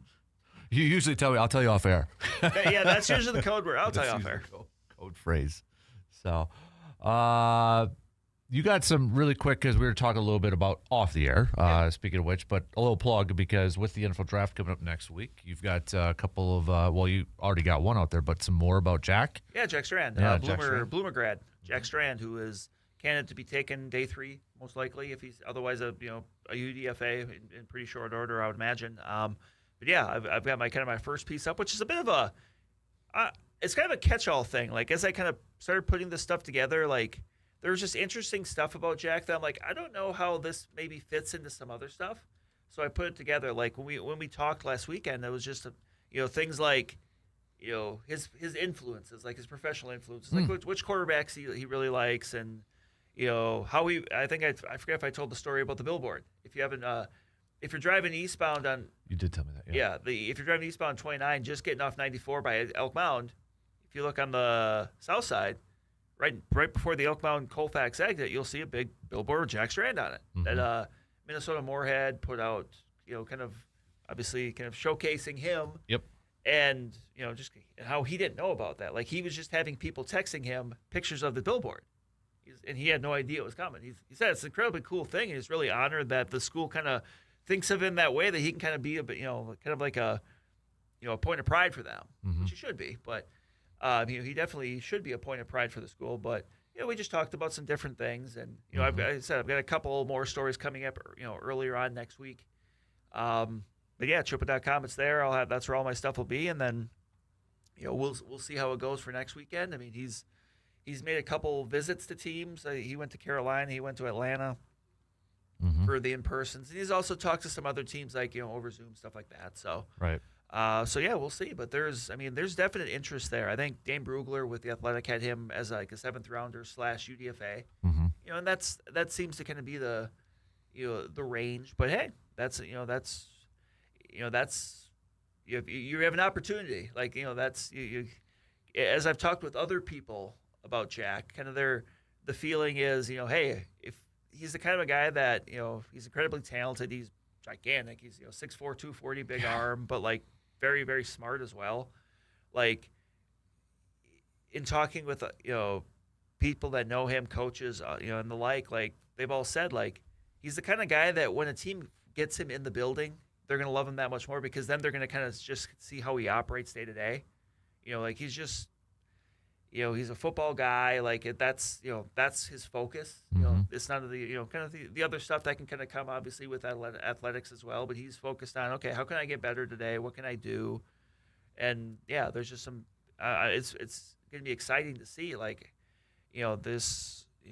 Obviously within the last 6-7 years, we've seen Nate Stanley from Menominee, Mason Stockey from Menominee, kind of get some looks. Like, but for specifically for my area, like the Chippewa County area, like there hasn't been that many. There's been, I think, 5, including 2 from Thorpe, which and I was very familiar with those 2 because that was around the time I was in school. So it's just a really cool thing that doesn't happen often. So It's gonna be, I think, a lot of fun just to see how it all plays out. Yeah. That's good stuff there, and I know you got more coming too. So really something important to keep an eye on day 3 for. Yep, exactly. So. Back to we got so coming up, we're gonna record it afterwards, but Brandon and I are gonna be doing our simulated mock draft where you're drafting for the Vikings. I will be doing for the Packers. Trades could happen. Yeah, you can get offered trades. Like, it's just we're gonna be running the simulation. It'll be live, and we'll just see how we end up. Like, Yep. So that'll be up on our podcast shortly after we shut the mics off on the radio program. I'm pretty sure the last 2 years we've done it, I've traded down. I think you have too. Because I think last year I ended up trading way back, and I ended up I don't remember if I drafted Donovan Jackson, but I remember I drafted Luther Burden. Yeah, and the Bears got him. Yeah, later than I was expecting, and I was not happy about that at the time. I'm still not happy because he's a good player. Yep. So, but that should be fun. Make sure you are following the Man Cave Podcast, Apple, Spotify, or subscribing to the YouTube because it will be in video form as well. So we've got Brewers taking on the Marlins, the 9-10 Marlins, starting tonight. Brandon Woodruff's going to get to start tomorrow. Jacob Mizorowski going to get the series finale. Hopefully he's feeling a little bit better now. Right, after that, right. too, He doesn't have to stay away from.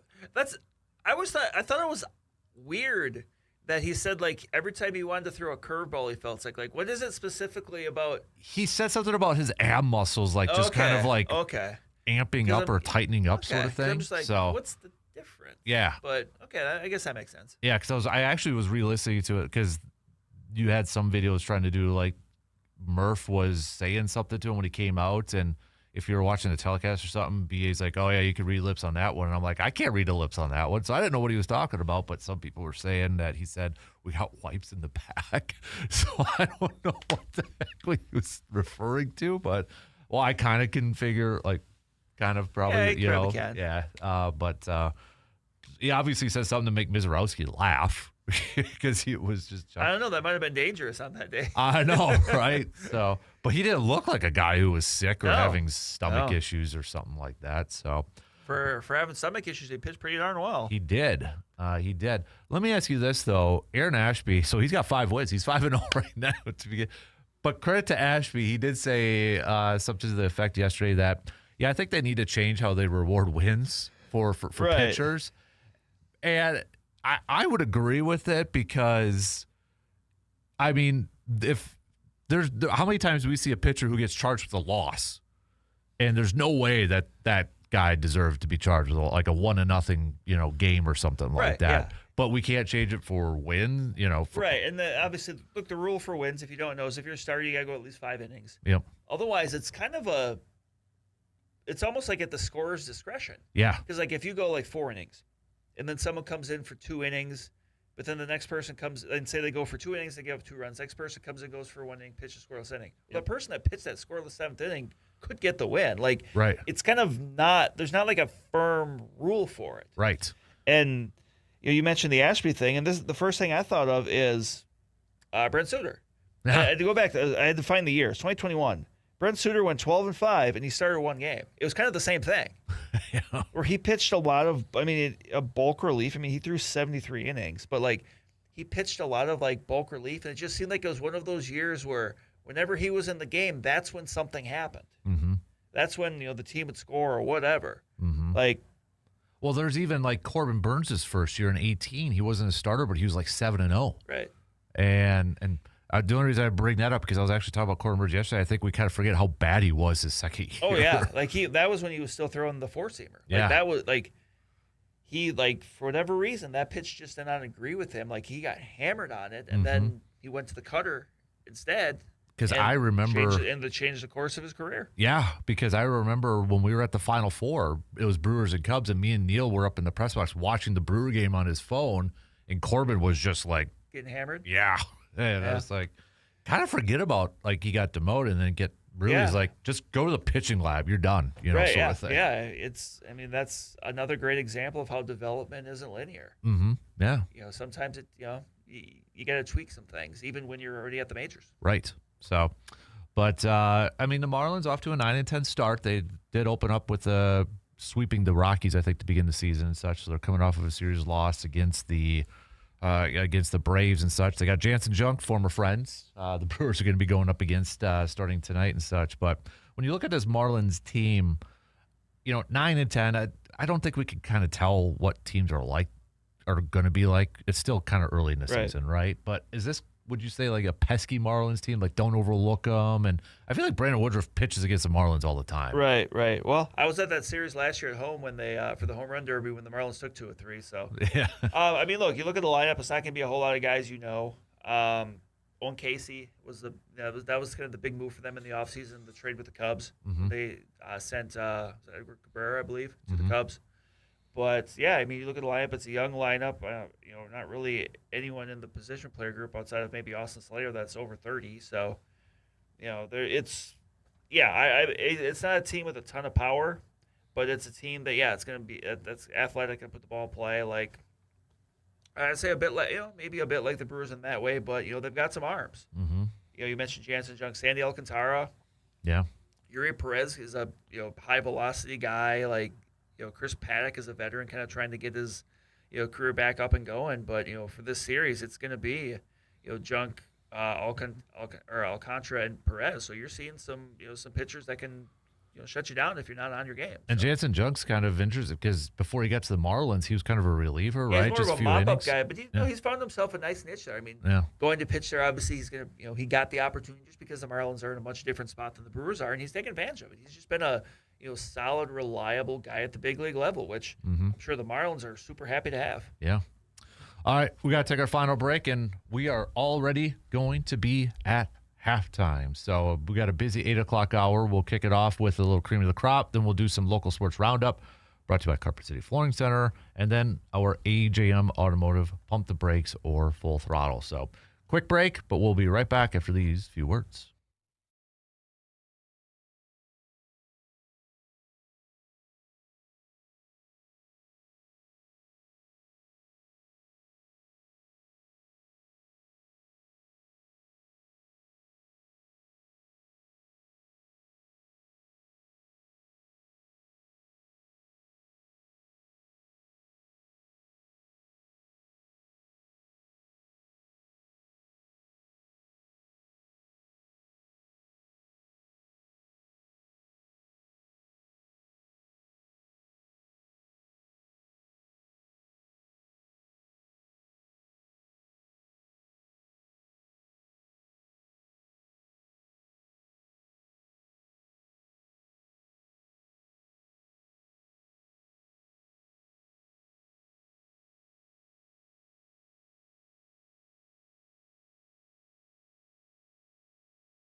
Road trip season is right around the corner. Are you and your vehicle ready to go the distance? Before you hit the highway, make sure that your vehicle is in top shape with the help from AJM Automotive. From oil changes and tire checks to brakes and engine work, their experienced team will make sure that you are ready for wherever the road takes you. And now with 2 convenient locations in Eau Claire, getting your vehicle serviced has never been easier. Plan the trip and AJM Automotive will handle the rest.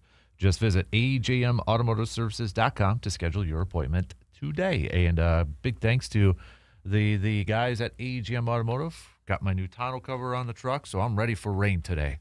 So my Little League equipment won't get soaked in the back. So just a couple minutes left to the top of the hour. Again, we'll kick it off with Cream of the Crop, and then we'll go right into some Carpet City Flooring Center local sports roundup. We've got included, speaking of AJM Automotive, Pump the Brakes, and Full Throttle. We'll hit up some draft talk maybe in the 9 o'clock hour as we are less than a week away. Yeah. Well, it's still a week away for you. It's a week away for me unless they pull off something out of their behind and move up into day one. Never say never, right? So, but yeah,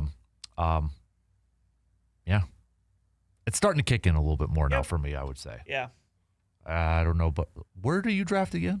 18, that's right. So I'll admit though, I kind of did a little bit more this week, but compared to years prior, I've not been doing a whole lot of the mock draft simulator, and I think it's because Green Bay doesn't have a first round pick. I think I can see that being a big part of it. So, and like this draft is interesting because like we've known for how long who number 1 is, and there is some intrigue at number 2. There's a couple different directions the Jets could go because there's options and because of the Jets. Mm-hmm. But it's just I won't say a weak draft. It's just it's deep in non-sexy positions. That's a good way to put it. Safeties. Mm-hmm. There's good receiver depth, but like outside of like Carnell Tate, there's not like that Malik Neighbors guy. Right. So there's like maybe a legit 1 or something. Yeah, and look, there's people that could be that, but no one's really viewing that right now. Mm-hmm. Yeah. So it's different. Like it's a different type of year. Mm-hmm. WrestleMania, are you all pumped and excited about that, or not especially? Okay, there you go. There we go. We don't need to talk about it anymore. I'm like I said, I'm making the jaunt to Appleton tomorrow, and that's tomorrow and then Sunday, and we'll see how that develops. Okay. You're just not into it? Not so much this year. Yeah. So we'll see how it goes. Maybe. That's fair. And maybe it'll pique your interest. Maybe. But back in Las Vegas. So. Yeah. All right. Fair enough. Yeah. Maybe are you just tired of the McAfee stuff that's going on back and forth? It's not my cup of tea. I will just say that. Yeah. So, but. Yeah. Fair enough. Yep. Fair enough. So, all right. Shot clock's going to cut us off in 1 minute. And then we got a busy 8 o'clock hour. I'm looking forward to our pod afterwards, though, to see how this draft plays out. So. I want to say this is the 3rd year we've done it. Yeah. I think the first year we did it was the year that because it was 2 years ago, because I think I drafted Michael Penix.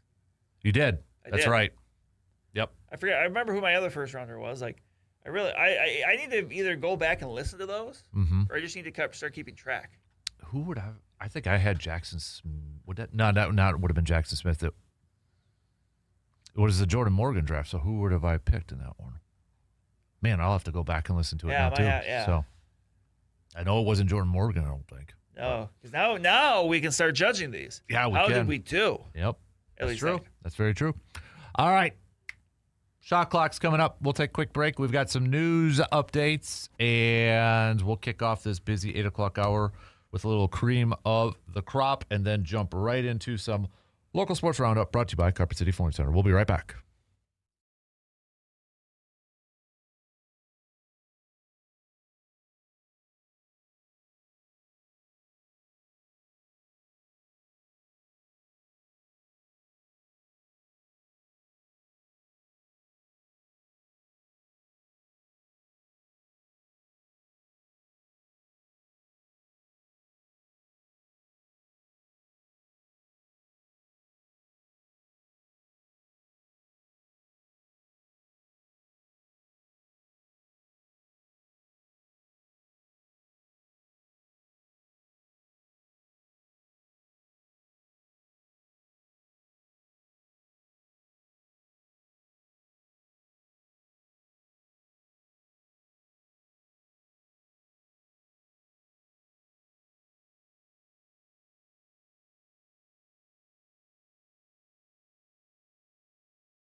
Halftime is over with, kids. We're on to the third quarter. Thanks for hanging out with us, depending on where you're, I shouldn't say depending, no matter where you're listening to us from or however you're listening to us. We got a busy 8 o'clock hour, so let's jump right into it. Let's kick it off with a little cream of the crop, Brandenburg. Who is your cream of the crop? I'll go first. Yeah, because I actually literally did not think about this. So After I just said it how many times? I know. In the second quarter, for crying out loud. Don't know if it's going to be the case, but if it is, Alex Ovechkin, cream of the crop. Yeah. Just in case. Could be it. Could be it. So I'm going with him. So Could be it. You know what? This one's a little old, but I'm still going to do it anyway. On the hockey front, I'm going to go the Buffalo Sabres. okay. Just making the playoffs. They had like one of the longest streaks of not reached the playoffs. And that franchise has been irrelevant for so long. Mm-hmm. But Yeah. like to see them not only getting back to the playoffs, but being a division champ, like it's for a market that will always support a team, especially when it's good. Yeah. Like it's just cool to see that. Like Mm-hmm. they have like. It's been like 20 years at least since that franchise has been relevant. Mm-hmm. Maybe since Dominic Hasek. And Miroslav Shatan and Mm-hmm. all those guys. But, like, it's just cool to see a team like that back in the mix. Yeah. Yeah. Do you want to do local sports right now? Are you ready to do that? Or do you want to do their AGM Automotive Pump the Brakes? We can pump the brakes first. Let's Okay. switch it up. All right. You want to do Pump the Brakes? Yeah, switch it up.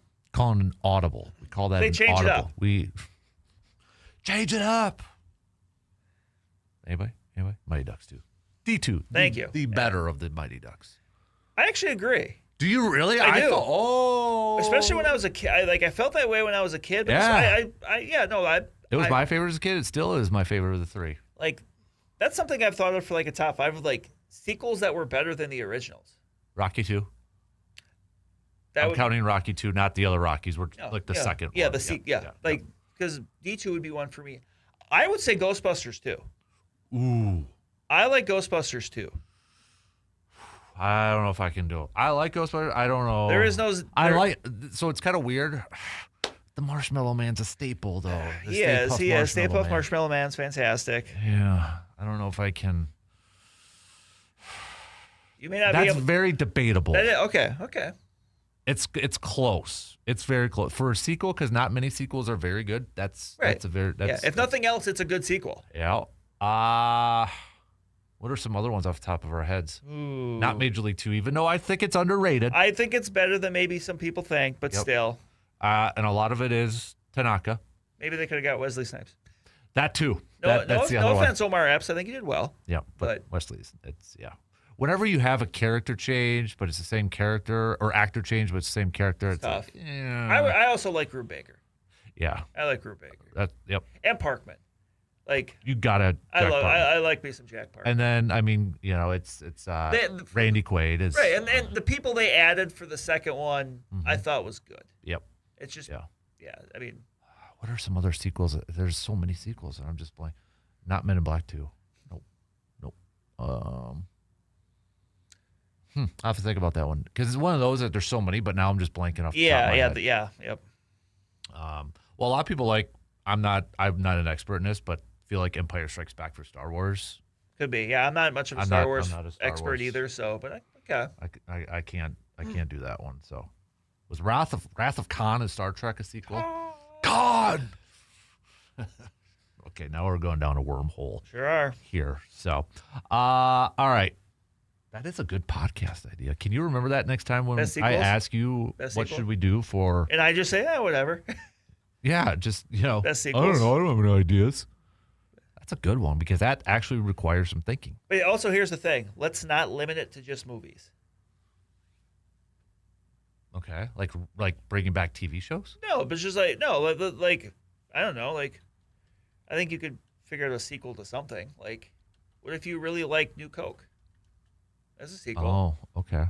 I just want to keep it open ended because I feel like that's when we're at our best.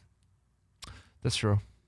So really quick, I just because we're off on a tangent right now, I did Google best sequels, and this is straight from IMDb Okay.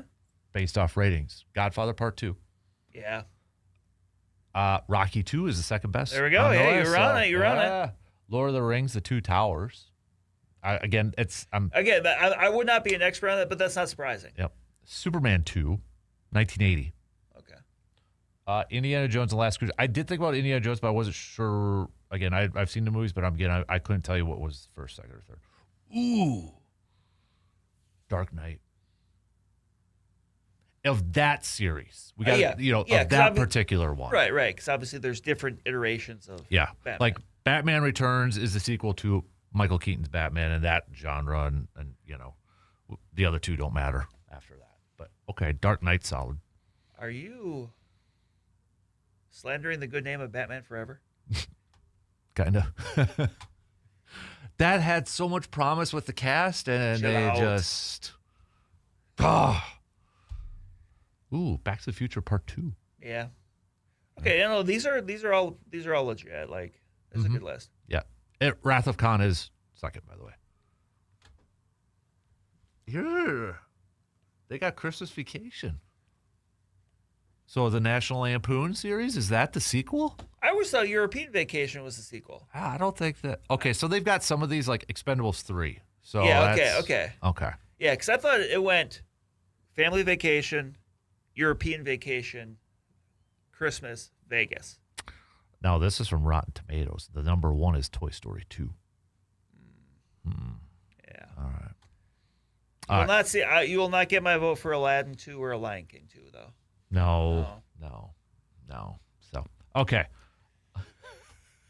Let's. All right, well, this will be someday. Ooh, I just thought of another one. Creed 2, because they go up against the Russians.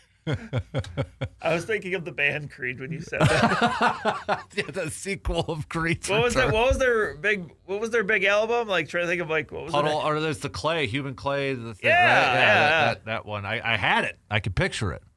With arms wide open. That was literally what I was thinking. By the way, have you ever heard the song Scott Stapp did back in the day for the Marlins? Yes. I love it. What do you think of now when you think of Creed? I almost think of the Dallas Cowboys halftime. Oh my gosh, that thing is amazing. Was it 2001? I think it is the most 2001 halftime show ever for that halftime of like the Thanksgiving game. Take me There's higher. like people on like these like, oh my gosh, it's amazing. If you have not ever seen it, go to YouTube and search Dallas Cowboys Thanksgiving 2001 halftime Creed. Yep. Pump the brakes. It's amazing. It's amazing. I really wish I had transitioned from Pump the Brakes and to Full Throttle to Creed. Pump the Brakes, Full Throttle, Arms Wide Open is better than Take Me Higher. It's just called Higher. Oh, it was okay. Yeah. I'm gonna pump the brakes on that. Ooh. I'm gonna pump the Which one when it plays up, if you're at a local establishment and you've got a few beverages, which one are you most likely to just bust out the vocals for? Higher. I might go Arms Wide Open. It's a little slower. How many, oh, that's tough. It's close. There's also My Sacrifice, not a bad Creed song either. Throw that in the mix. Are we gonna do a top 5 Creed song? I can't. I don't think I can go that far, but off the top of my head. But oh man. Yeah. Okay. All right. Yeah. I think that was another top 5 we thought about. What were the songs that, or did we do it when you're at an establishment and they come on? I think we at one point had talked about like top 5 favorite we said karaoke songs, but kind of the same idea. Like if this song comes on, you gotta sing it. Yeah. Like Bon Jovi. Halfway There, Living in Eau Claire. First time a friend of mine said that my life changed. Now I cannot hear that song and not sing Halfway There, Living in Eau Claire, even though I don't live in Eau Claire. Yeah. Wow. All right. Pump the Brakes, Full Throttle is Mike Trout back. I want it to be true. Like I want just like one more Mike Trout year, so like a Hudson can just understand how good he was in his peak. Mm-hmm. I'm gonna pump the brakes though, because I'm gonna be a cynic of I need to see it like for like 4 months. Yeah. But I want it to be true. It's almost similar to the Yelich thing, isn't it? When Yelich kind of went down. A little bit. I mean, I think Trout at his peak was better than Yelich, but still, like, where it's like you see it. You asked Alexa who's the best baseball player, she would say Mike Trout. Remember that whole thing? It was like Mike Trout or Bryce Harper, I think it was the two. But yeah, it's of that where it's like, man, just you still see the flashes. Is he okay? I was saying at least it's a little bit different for Trout though because he's at irrelevance with the Angels. Like at least Yelich is with a good team, even if it's still a smaller market team. Are you surprised Trout hasn't been traded or moved on because of that? Maybe, because I think he might have a no trade in there. Maybe he's just really happy. Yeah. Where he is. Yeah. But and the thing too is like that's not an easy contract to move. Mm-hmm. So but. Sure, he could probably help his case if he had a healthy first 3-4 months. Right. Then you probably see teams maybe someone takes a swing at that, but Mm-hmm. yeah, it's unfortunate because you go back it's not that long ago he was the best player in the game. Yeah. I mean, when it was a few years ago when they do the top 100 players, he was already top 20. Yeah, like all time. Yeah.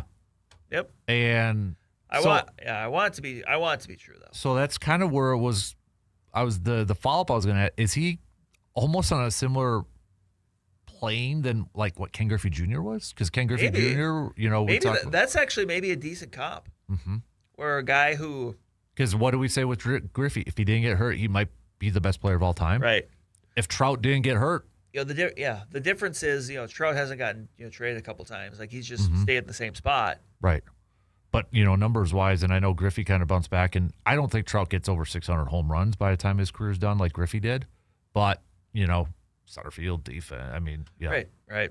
It's still a big. How the heck is an Angels when you had Trout as peak in Ohtani? Did you not do anything? Well, Artie Moreno. That's ownership matters. I mean, can you My goodness, that's literally at that point that's like a fantasy draft of we'll just take those two players, right? And then you still can't do anything, right? I mean, obviously it goes to show it takes more than just a couple players, but still, the margin of error when you have those guys to build around them is a lot higher. Mm-hmm. Yeah, it's just because I remember always picking the Angels when we would do our picks. Angels, it's got to be finally the Angels. They got too many guys, players, and I think it was funny that one year didn't they draft all pitchers? Yes, I think it was. It's you kind of know what their weakness is at that point, but I feel kind of bad for Angels fans during that time. Right. We had peak Trout and Ohtani, and we didn't do anything. Ohtani at his young, and is it pump the brakes full throttle? Is Ohtani a better player now than maybe what he was with the Angels? Probably, but it's not like he even if he was at 90% of what he is now, come on, that's still a top player. Right. So, all right, pump the brakes full throttle. Let's go to let's stay with baseball. Pump the brakes full throttle. Did we overlook the Minnesota Twins? I will say pump the brakes for now. I think they're going to be better than maybe a lot of people thought. Including their fans? Including their fans. But look, I don't blame the fans for their reaction to the poll ads. Mm-hmm. I absolutely do not. Mm-hmm. Let's get out of April and kind of see, because in the past we've seen examples of teams that have come out hot and then, it kind of went away. But this team does have some young talent with it. Mm-hmm. So I want to see them hang around, though. Mm-hmm. I'd like to see them kind of give fans there a reason to be, to cheer and go to the ballpark and stuff like that. Baseball is such a long year that you can kind of look at any stretch of time. Mm-hmm. Look, what they did to Garrett Crochet was legit. They pummeled him after he, we saw what he did against the Brewers. Yeah. But I will change my tune if we get to the beginning of June and they're still where they are. I think that's fair. Yeah, I'd agree with you. Really quick, because a different Brandon had chimed in for a pump the brakes full throttle. We got to go back to Creed. Oh boy. Okay. Pump the brakes full throttle. Creed is better than Nickelback. Full throttle. Why do people hate Nickelback? It's not that I hate Nickelback. No, I'm just because everybody. I look. I think part of it is just maybe at a certain time they were just way overplayed, or just they were everywhere. I guess maybe would be the better way to say it. So you kind of just inevitably get that and look, if you're going to be super popular in rock music, pop music, it's one of those things where it's do you want to be popular or do you want to be I don't say influential, but it's I'm trying to think of a really good example for this. McDonald's makes the best hamburger, but that doesn't, or sells the most hamburgers, but it doesn't mean they make the best hamburger, kind of a thing. Okay. Where millions of people go to McDonald's every day and eat, and they they like their food and stuff. But if I ask you who makes the best burger? Would you say McDonald's? So is Nickelback the Dallas Cowboys? I don't want to be the one to make that comparison. Is Nickelback the McDonald's? Like, there's so many things we could do this in, like different categories of stuff, but that's just kind of the way I view it, where it's like they were successful. And you can't dispute they were successful, but can you dispute that they're like great with music? But it's like, yeah, but if they're successful, does that mean they're great? I like some of their songs. Yeah, then that's it. Like, yeah. I would, like, just for my personal preference, though, I think I would still rather listen to Creed. But that's just me. Maybe if I was born 4 years later. I'll answer it this way. I had a Creed album. I did not have a Nickelback album. Okay. But I did have the Spider-Man album that Chad Kroeger in high school, Hero. They say a hero could save us. Yeah, with Josie Scott. Yes. I did have that album. But I'll just leave it at that. Yeah, that's an interesting question. It is good. It is good. But it does confound me sometimes. Why do people hate Nickelback so much? Is it, yeah. I mean, just musically, maybe they just aren't up their alley, kind of a thing. Like, because, come on. When we were all in college or high school, we all busted out the vocal cords for, look at this photograph. I like that you also did the... because I love the T-shirt that has the photograph of him holding a photograph to holding a photograph. Infinity shot? Yes. Oh, all right. Good one. Thank you. Yeah. The other Brandon for that. Let's go to... I did have another baseball one. Let me bring it up. I have too many windows open up right now, so I got sidetracked here. Pump the brakes, full throttle, Brandon. Oh, no, sorry. I got sidetracked again. Pump the brakes, full throttle. The most disappointing team in Major League Baseball so far is the Mets. Full throttle. Mm-hmm. I think more was expected. Like, as good as the Dodgers have been, and we expect them to be, the Mets have not been. Mm-hmm. Yeah, Again, same rules apply. Like, long season, I expect them to be there in the end. But I would say they're more disappointing than Boston. I know people were high on Boston this year. I picked them to go to the World Series. Yeah, and then Seattle's at 8-12, and a lot of people had them coming out of the AL too. So, but right now with what's expected in that, so the follow up I'm going to ask you this. The reason I started that off was, who's sweating more, David Stearns or Craig Counsell?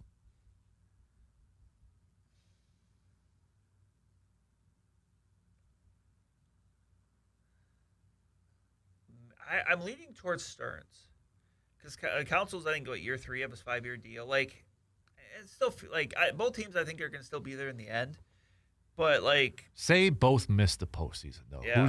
Who's in bigger trouble? I think Stearns then, because obviously because the Cubs did win a series last year in the postseason, beating the Padres. So like, I think Stearns. Mm-hmm. Yeah, I think a lot of it is you got a vocal owner who goes on Twitter to vent his frustrations at times. Right. And they've spent money. And this offseason, I would say, was really the first time maybe that you saw the David Stearns fingerprints of kind of things you saw in Milwaukee. Mm-hmm. As far as kind of overhauling that team, letting Pete Alonso go, who's an incredibly popular player, like kind of starting to build that team in his image. And, well, if that image isn't successful, yeah, I still feel like the Cubs, even if they missed the playoffs, the Ricketts family would not fire Counsell after this year, unless it went really bad. Right. I would like to hear from Cubs fans. How much do they miss Rossi right now? And well, then that's tough too, because like the connection is there. Where like I don't know how like David Ross, I think, maybe had his faults as a manager. But did he get enough time? But he hasn't gotten another opportunity either. Right. So but then there's also obviously the connection with the team itself. It's a bit in some ways it's a bit like Counsell with the Brewers. Obviously he wasn't from there, but like it was the more of just like, oh, that's the manager kind of a thing. Right. So I don't know. Yeah, I that to me is going to be really fast. I don't think both are going to miss the playoffs, but if they do, could those two team up to another team that if they both get let go and like, hey, small market team. Maybe we need to go back to that or something. But I don't know. Stearns, I feel like is a little bit more under pressure because that's his favorite team. That was his hometown team, sort of thing. And that's almost kind of why, like if it doesn't work out for him, I would kind of feel a little bit bummed for him because like, come on, you get a chance to go and like it'd be like if Craig Counsell went to manage the Brewers and they sucked. Yeah. Like, but then didn't he say that the dream job for him was the Cubs, which was kind of weird, but it is, but to each their own, I guess. Yep. But yeah. Pump the brakes, full throttle. When it comes to the NFL draft, we had Brett Veach or one of the GMs said there's going to be a lot of trades in the first round. Pump the brakes, full throttle. We're going to see more than 3. We'll put the line at 2.5. How about that? Would it be 3.5 then? What? You said more than 3. I said more than 3, but I said let's go 2.5, just so we don't say push. I'll go full throttle. Okay. Oh, but I'm just saying more than 3. I misspoke. You did, yeah. But I'll say more. I'll say pump. I'll put the line at 2.5. I'll full throttle. I'll say there's more. I'm gonna pump the brakes. I don't think feel there'll like be a little there bit of is. movement there. I don't. Who's the guy? Who are the guys that? You don't know? I mean, you got teams that already have multiple first rounders in this thing, which Dallas, Cleveland, Jets, Kansas City. I think there's gonna be some movement. I think we're gonna see a 2015 again, where everybody thought there was, and by the end of the first round, my feet hurt. Yeah. Because we're standing on concrete for 7 hours. 7 hours straight. So yeah, I don't know. Maybe I'll be surprised, but I felt like that kind of last year too. Nobody really expected Travis Hunt, like Jacksonville, to trade up and get that. And then didn't the Giants trade back up to get Jackson Dart? Was that a trade they moved back up in? I can't remember.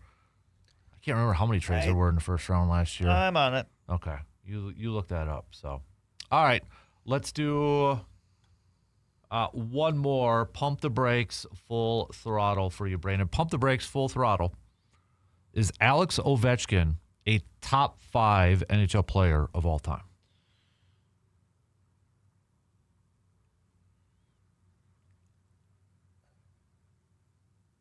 And I have a comp. I'm going to pump the brakes. Okay.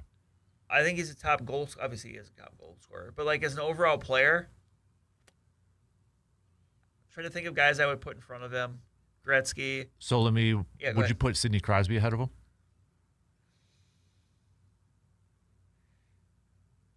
I would, but obviously I'm biased. But like as an overall player, and look, Crosby's teams have had more success. I don't want to fully factor that in there.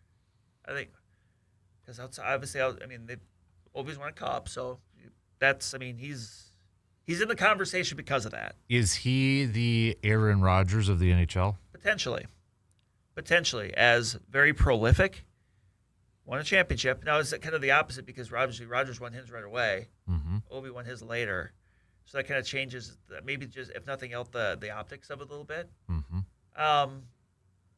That's a fair comp, I think. Mm-hmm. It's hard. Gretzky, Gordie Howe, or I would put Lemieux above him.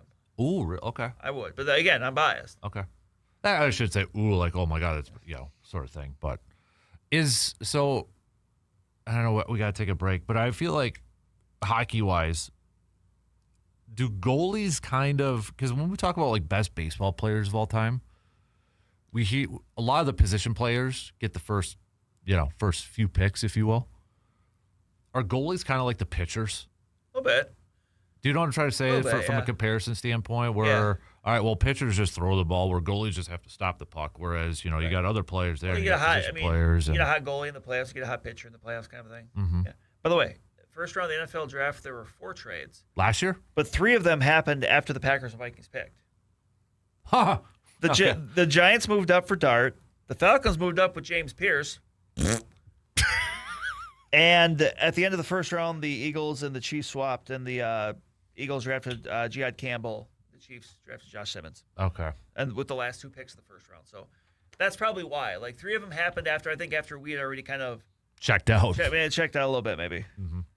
All right, we got to take a break. We're running a little behind here, so we'll do some local sports roundup coming up after these quick words.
Baseball is back, and that means one thing. It's also brat season. So swing on into Mike's Star Market and stock up for game day the right way. From a fresh and wide variety of flavorful brats to all the fixing that you need to fire up the grill to feed the whole crew. Whether you're tailgating, backyard grilling, or you're just catching the game at home, nothing says baseball like brats on the grill. Make every pitch, every inning, and every bite count. That's Mike's Star Market in Eau Claire, your home for brat season. You can't take him anywhere. For crying out loud.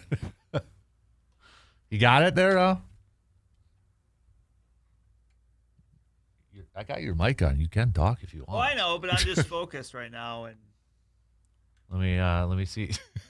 People are probably getting like... You're getting seasick. Seasick. Look at that. Straight on shot. I'm going to take a picture so you can see what it looks like while you do some. Look at that. Yeah. Right on you. All right, let's do some local sports roundup brought to you by Carpet City Flooring Center. Brandon, where do you want to lead off first? Ooh. Let's start with baseball. Do I have the right? You got to put your mic in front of you. I actually have to talk into the microphone. There you go. Let's start with baseball. All right. So where do we got? I know we had some games yesterday. Yeah, was we it did. kind We of adjusting? actually had some halfway decent weather this week, so people are getting out playing. So that's pretty sweet. In the Big Rivers, Chippewa Falls took both of their games against Eau Claire Memorial. Went 9 innings last night. Exciting. I think it was 5-4 final, if I remember correctly. Got to double check on that. It sure was. So 5-4 there. So this is the start of the conference season there. Hudson, they're a powerhouse, and taking a couple from Eau Claire North to start out the festivities there. So that's Hudson. They're usually a lot of times you don't necessarily establish like a favorite. Mm-hmm. Like there's a couple teams that could be like, for me it's probably Hudson. I mean, they went to state last year. They shared the conference with New Richmond, but that's a team that brings back some real firepower there. So that would be the route I would think. So okay. But we're gonna have some big matchups there coming up there in the Western Clover Belt. Eau Claire Regis picking up a couple wins over McDonald this week. Bloomer picking up a couple over Stanley Boyd. Elk Mound and Fall Creek splitting there too. Fall Creek had an exciting walk-off win on Tuesday. Fall Creek came back last night with a big 17-1 win there. So right now you've got, we're only 1 week into a lot of these baseball conferences. So, I mean, really probably too close to kind of say anything definitively yet. Besides, there's going to be some good teams around here. I know that for sure. But that's something within the next week or two, I think, where we're really going to start to be able to kind of see who emerges as kind of the heavy hitters. So softball, we got a couple weeks worth in. So, on the Big Rivers end this week, Chippewa Falls taking care of a couple games against Menominee. Last night, Eau Claire Memorial picking up the 4-2 win over Rice Lake, and New Richmond 9-2 over Eau Claire North. So the standings right now, I believe you got New Richmond up top. They are that they've really kind of been a prime contender atop the conference the last several years. I mean, that's a team that really, since they've come into the Big Rivers, and that was already 5 years ago, but they've gone to state. They've been really good. They're, right now they're unbeaten in the conference. You got Chippewa Falls on the heels, Menominee, Eau Claire Memorial in the mix. So, and a really good run differential for the Tigers. So, that's going to be a matchup, and that'll be coming up here, within the next few weeks when New Richmond and Chi-High match up. That's going to be might be kind of an early season jockeying for position one there. So, in the Western Clover Belt, you got a pair of teams that are still unbeaten in conference play with McDonald and with Stanley Boyd. Both picked up some large wins last time. McDonald swept a doubleheader with Cadott, and Stanley Boyd defeated Thorpe. So those two, and Bloomer as well. I mean, Bloomer is still unbeaten in Western Clover Belt. No, sorry, my mistake. Stanley Boyd beat Bloomer, but still, they've got the one loss in there. They picked up the win over Fall Creek last night, so Bloomer is hot on the heels in there as well. I mean, those are. Not surprisingly, I think those are three teams that all are experienced. Mm-hmm. They have really good lineups top to bottom. Teams that can swing with the best of them when it comes to putting the bat on the ball, and also got some experienced pitchers too. So, those three teams will really start playing each other a lot more here in the coming weeks, and I think you're gonna kind of see who emerges from that. I'm gonna be really interested to see because again, a lot of good teams there. So. Done St. Croix last year, it was Colfax and they remain a team to beat in that league. They're going to be, I think, not just in Dunn St. Croix play. They picked up the 15-0 win over Chautauqua Weyerhaeuser last night, but a team that in Division IV postseason, they might be, maybe seeing a team like a McDonald again in the postseason. They met in a really good game last year in the sectional semis. So, but yeah, Mother Nature cooperating, giving us a bunch of games. The more games we get to see, the more we get to learn about these teams. So that's what I'm excited about and looking forward to.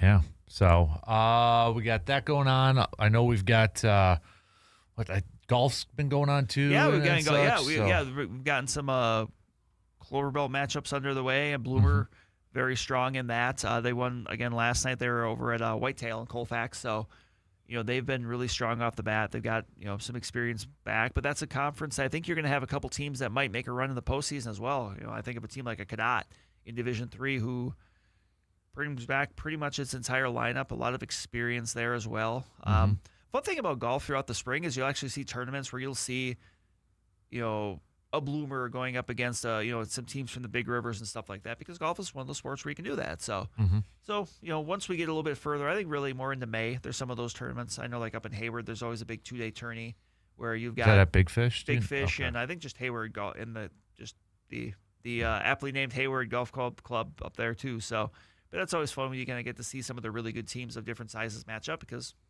golf's one of those sports you can do that. Right. Soccer. Yeah, girls soccer. We've had a little bit of action getting going. Conference season for everyone's underway, but really I think within the next week that really gets into full swing.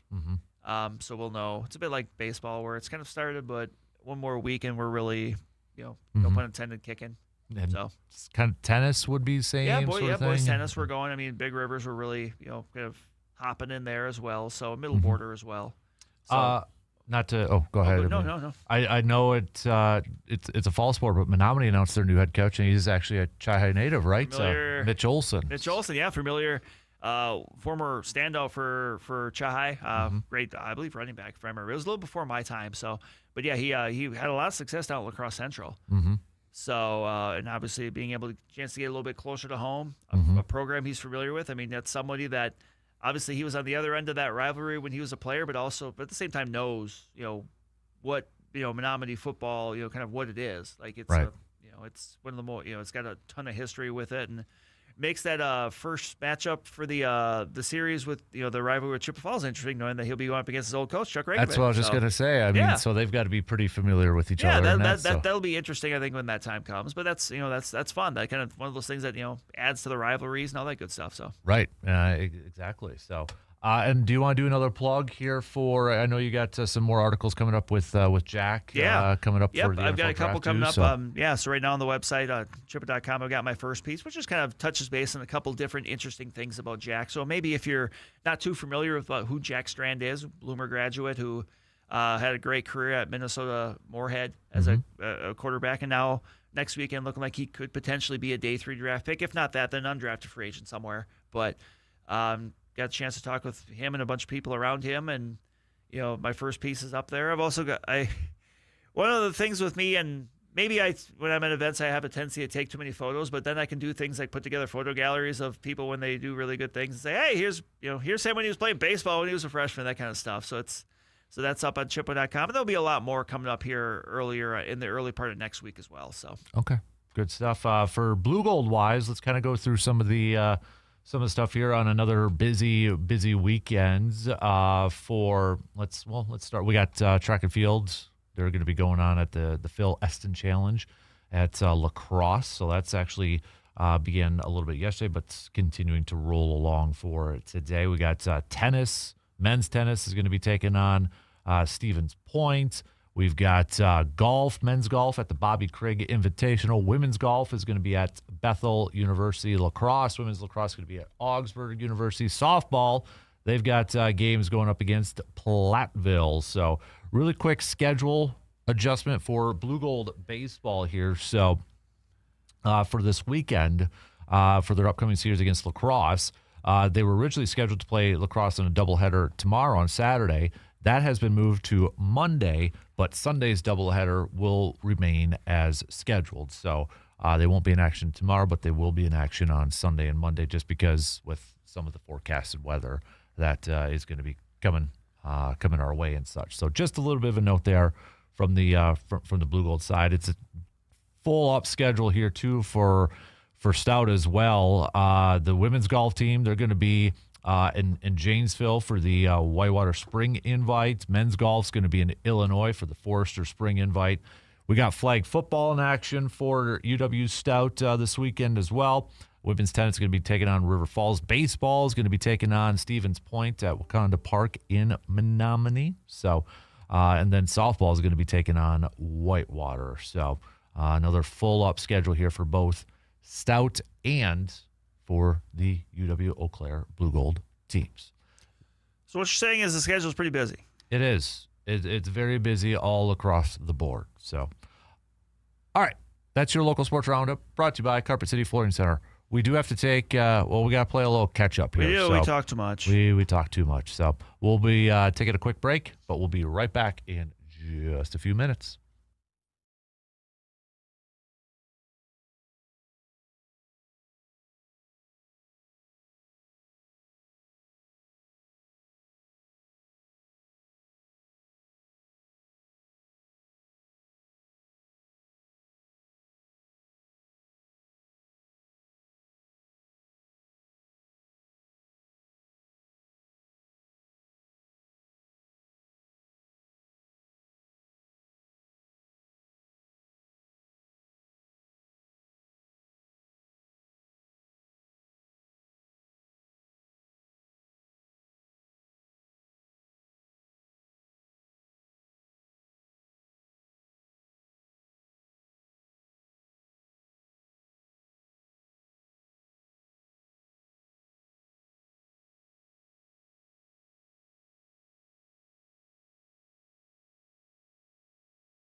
What I don't do for you, cripping my style when I try to play DJ on Fridays. When you brought up that you would be like playing 90s music, and I asked if we could do TV shows, I know. and I said, what was the first thing I said?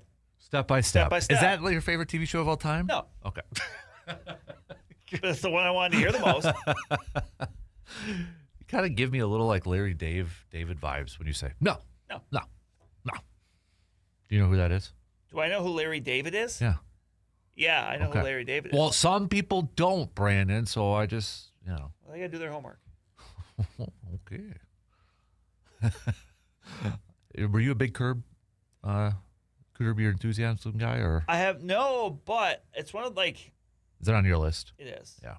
I do really like Seinfeld, so Yeah. I'm a Seinfeld guy. It's weird now. So like when I watch reruns of Seinfeld and I hear random voices in the background, now I know, oh, that's Larry David in the background, with a voice. And now I can't think of Steinbrenner character any different. So, oh yeah. Hey, don't yell at me, but we do got to take a break here in a couple minutes. I'll wait a couple more minutes because Brandon just talks way too much, and you can't get him to just be quiet. So, I'll be quiet next hour. yeah, just chill out, dude. All right, chill out. But the Packers tailgate tour, those Lucky Ducks, they apparently were at the Field of Dreams. They're on the Field of Dreams, or were on the Field of Dreams. That's pretty sweet. What are you doing down in Iowa? They're doing their tailgate tour and taking over Iowa. They should go take over Indiana. That would have been funny, wouldn't it? Oh man, you haven't been to the Field of Dreams? I think I've asked you this. I want to. I want to too. So I have a friend that was there and told me that I think it was a bar by there served hams.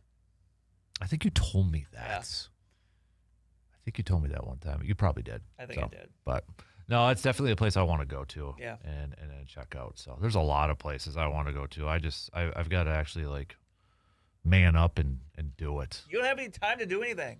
That's true. You golf like twice a year. I know. That's got to change. It does. This is the summer. The summer. Be the change you want to see. Can I write that quote down? Be the change you want to see? You can. I didn't come up with it, but. Well, who did? I don't know. I heard it somewhere else. I don't know. On a fortune cookie, probably. Be the change that you want to see. Yeah. That's. Be the change you want to see, Dan. That's inspirational. Go golfing more. Go golfing with me more. Go fishing more. Go golfing with you more so I feel better about my golf game. Yes. Don't go with Justice then. No. I can take Justice. I'm confident. I am trying to sell an old pair of clubs in case you're in the market. I sold mine earlier this year. My old one. So. Oh, earlier this year? Earlier, yeah. Mine are like Callaways from high school days. So I've just been holding on to them in case I ever needed a backup club. Right. And I'm like, nah. If I need a backup club, I'll just go buy a new set. I have a putter. I have a Odyssey putter I don't use. I know, and I'm jealous because I want that putter. I want that putter from you. A few years ago when I got my new set of clubs, I kept my putter because this putter I've had for like 20 years I love. Yeah. And I'm good with. So why are you keeping this Odyssey putter? Moral support. It just sits in my bag. I know. With the little cover on. I know. So you look good. Yep. But people say, "Oh, look at that Odyssey putter," and I bring out this little $30 Walmart putter from 2006. Yeah. And then I make like a 10-footer. That just love that club. Grinds my gears. That putter is my favorite club I have. I know it. One time I golfed with you and I saw it sitting in there, and I'm like, son of a gun. But I might be putting more in the studio than I do in the summer. Yeah. All right, let's take our final break here for this hour, and then we'll get into some draft talk coming up in the 9 o'clock hour. You look confused, confounded. You get this. That's just how I always look. You get this look on you that you have an idea on something. All right. Well, all right. We'll take a break and we'll wrap up the third quarter coming up after these few words.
There's many times I just pick songs to see your reaction because I don't tell Brandon what I'm playing beforehand.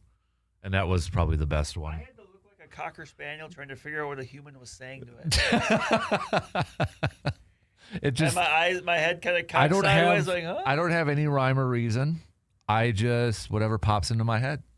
And for whatever reason, Whitesnake popped into my head. By the way, for some reason, I find it irrationally hilarious that Brandon Lockridge uses Here I Go Again. That was my graduation song. Did you graduate in the 80s? I don't know why it got picked. But I don't know, like, whenever I'll hear that, like, I'm listening to the game or something, and suddenly you hear that in the background, I don't know why it just cracks me up. I think the reason because it was a vote, so obviously popularity won, and we had like 250 kids in our class. But I think because we were of the same age, I think people were just tired of the same ones. Like, what was the vitamin C one? Oh, yeah, the vitamin C, yeah. And there was like a few of those that everybody kept using, and I think a majority of our class just like, no, let's do something different. Okay. I didn't vote for it, but I don't even remember what I voted for. What'd you vote for? I just said I don't remember what I voted okay. for. I probably did vote for vitamin C. But I don't even remember what the finals were. It's actually kind of crazy to me, and I respect the hustle that somebody, like, tried to corner the market on graduation songs. Like, let's just make a graduation song that everyone uses for graduation. I think it was vitamin C and probably Semisonic Closing Time. Yeah. That was at that age. So, all right. 3 in. We got one more to go. News updates. We'll be right back after these quick words.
What are you giving thumbs up for? I'm checking the lag on the stream.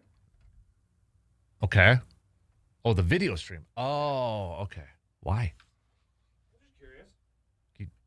What? Okay, there you go. And you're just You're not talking in a mic, so you're like confusing me right now. Like, did you change mics? I'm like sitting back here trying to adjust stuff and turn it up. There. You a rookie or something? Brad's got to step away here for just a hot minute for a couple minutes here in a little bit. Yep. So, I'll be back though. Like last week, he's got a it's not a popped up emergency though. So no. But why don't you go grab me some beverages and a breakfast too while you head out? Okay. I wasn't planning on leaving the building. Well, maybe you should. Oh, Yeah. I see what it is. Yeah, but all right. So we got the NFL draft coming up here next week, less than a week away. Don't give away your picks, but what are for you, Brandon, the big positions of need for that team to the west of us? To the left, if you're looking at the map, it's to the left of Wisconsin. Yes. Across the Mississippi, or no, not the Mississippi, the St. Croix, whatever. Across the river and through the woods to Grandma's house we go. I would say corner. I mean, really, I guess just secondary in general. Is Harrison Smith officially retired yet? No, and that's kind of part of it. Like, the longer it goes, actually, I think he might be coming back. But they released him, did they? They did, but they said that was more of just like a bookkeeping thing. Okay. Because go back a few weeks, Adam Thielen and CJ Ham, they retired and they had like their, pressers with people and stuff. Harrison Smith wasn't there. Like, it would have made sense. Like, even though Harrison Smith was more influential, both those guys who had great careers, but like, the longer it goes, I kind of have a feeling like he might be back. Like, they might. I mean, because look, when they get to like minicamp stuff, he doesn't need to be there for that. Like, no.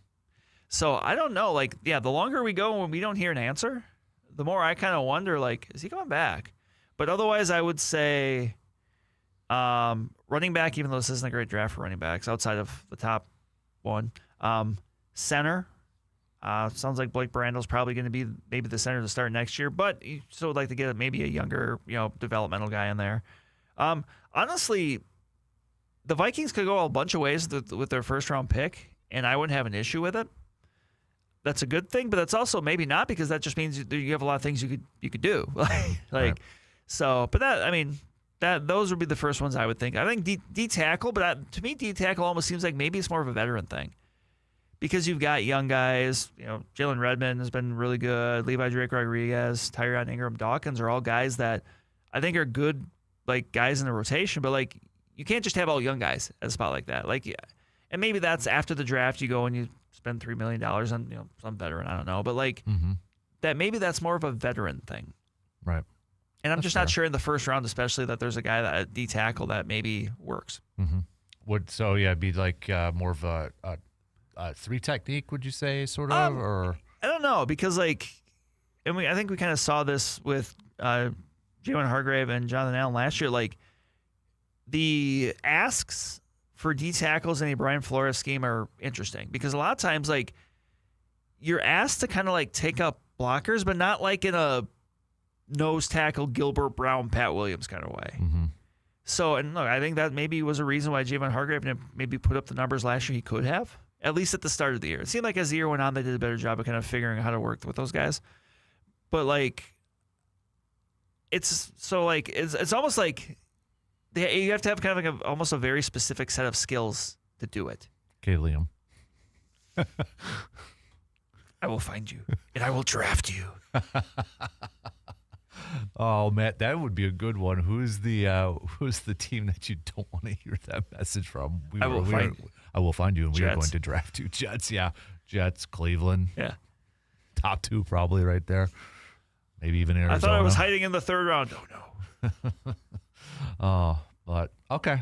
So we'll see how the board falls when we do our draft. Yeah, because again, we're gonna use, I think it's the Pro Football Network one, because that one's really good. Like, that one's just really like straightforward, and you get the drafts, or you get the trades that come your way, and it's just fun. So, Yep. So, all right, that'll be coming up again. We're going to do that after we get done with this hour of talk. But when you come back here in just a little bit. I do want to talk a little hoops. Get your thoughts on who do you think the Bucs should go after for their head coach. Yeah. Yeah, I know there's like odds and all that stuff too. But you have to have those odds played up for me. Yes, sir. Right at you, sir. Yes, sir. Doc Rivers available? He is.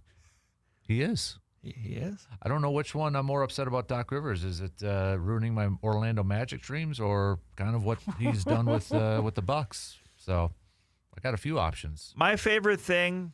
What will you remember the most about the Doc Rivers era? They weren't very good, but also I said my favorite thing Doc Rivers did was, I have to remember if it was the interview with, was it when he was on DP or was another one where he basically kind of.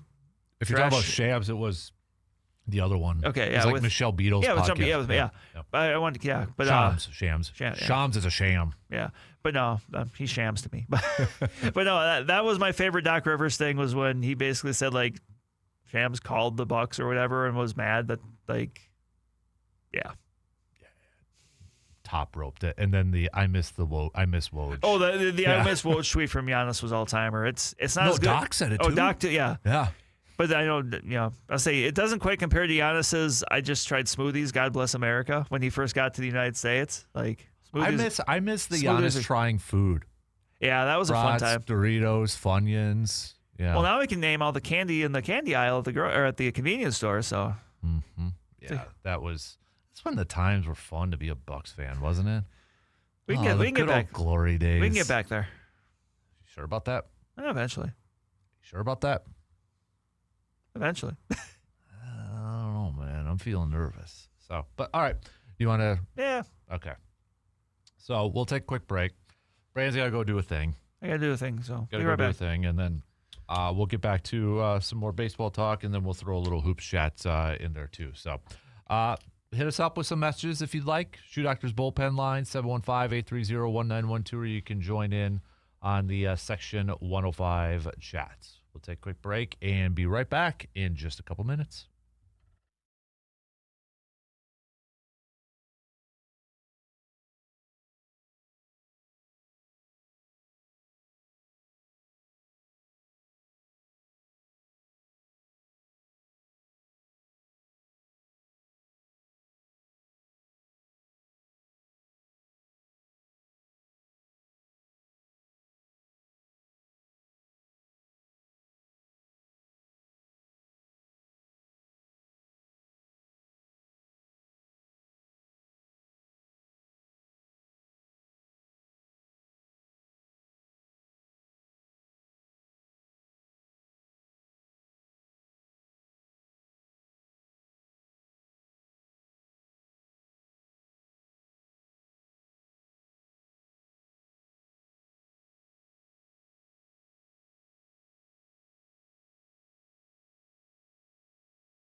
With spring rolling into Eau Claire, it's time to get back outside and to enjoy the season. Whether you're heading to the range, getting ready for hunting season, or just gearing up for some time in the great outdoors, Tilden Gun is your local stop for selection, service, and expertise. They offer a wide range of firearms and accessories, along with a knowledgeable staff who can help you find exactly what fits your needs. No pressure, just straight answers and real guidance. It's about making sure that you're comfortable, confident, and ready for your next outing. Spring is the season to get prepared, to get organized, and to get outside. And Tilden Gun is here to help you do just that. So stop on in and see what they've got in stock and why so many in the Chippewa Valley trust them year after year. Tilden Gun, your hometown source for gear, service, and expertise. Brandon will be back with us in just a few minutes. No. So, okay. Got a text saying, are you putting any stock into the rumors about Packers trading for Marvin Harrison Jr.? If the Packers were to make that trade, what do you think they would have to give up? And do you want to trade? So I talked about this earlier this week. It's not a rumor. And I think that's where context matters in this whole thing. And people kind of turned this into a rumor. What it was a article written by Ralph Vacchiano from Fox Sports about trades that, he threw out a piece about fun trades and trades that, should happen or something. Like they had the Vikings trading J.J. McCarthy to the L.A. Rams. So it wasn't, like a Schefter, a Jay Glazer, or an Ian Rappaport saying, hey, Marvin Harrison Jr., Packers are going to trade for him. It was a trade scenario, fun little article. So it's not a rumor, first off. And I don't put any stock into it.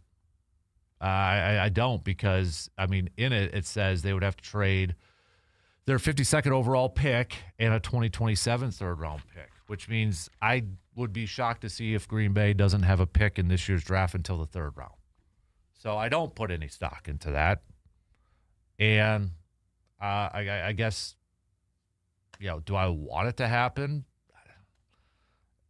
He upgrades the team, right? He upgrades the team, but then I think you're probably saying goodbye to Christian Watson, and you're probably not going to have Jaden Reed back. So I don't see it happening. I don't see it happening. We got to go with Watson and Matthew Golden. You throw a little Reed in there, and you throw a little Tucker Kraft into it. I don't think you include, if we use Ralph's fun piece as a barometer or as a gauge to this whole thing.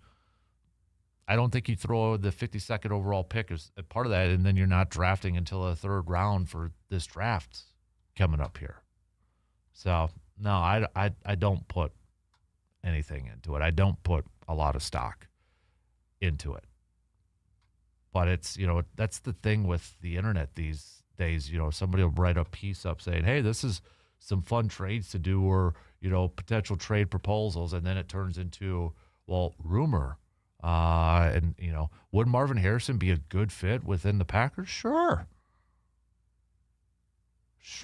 So would Justin Jefferson. So would a lot of other guys. But no, it's not.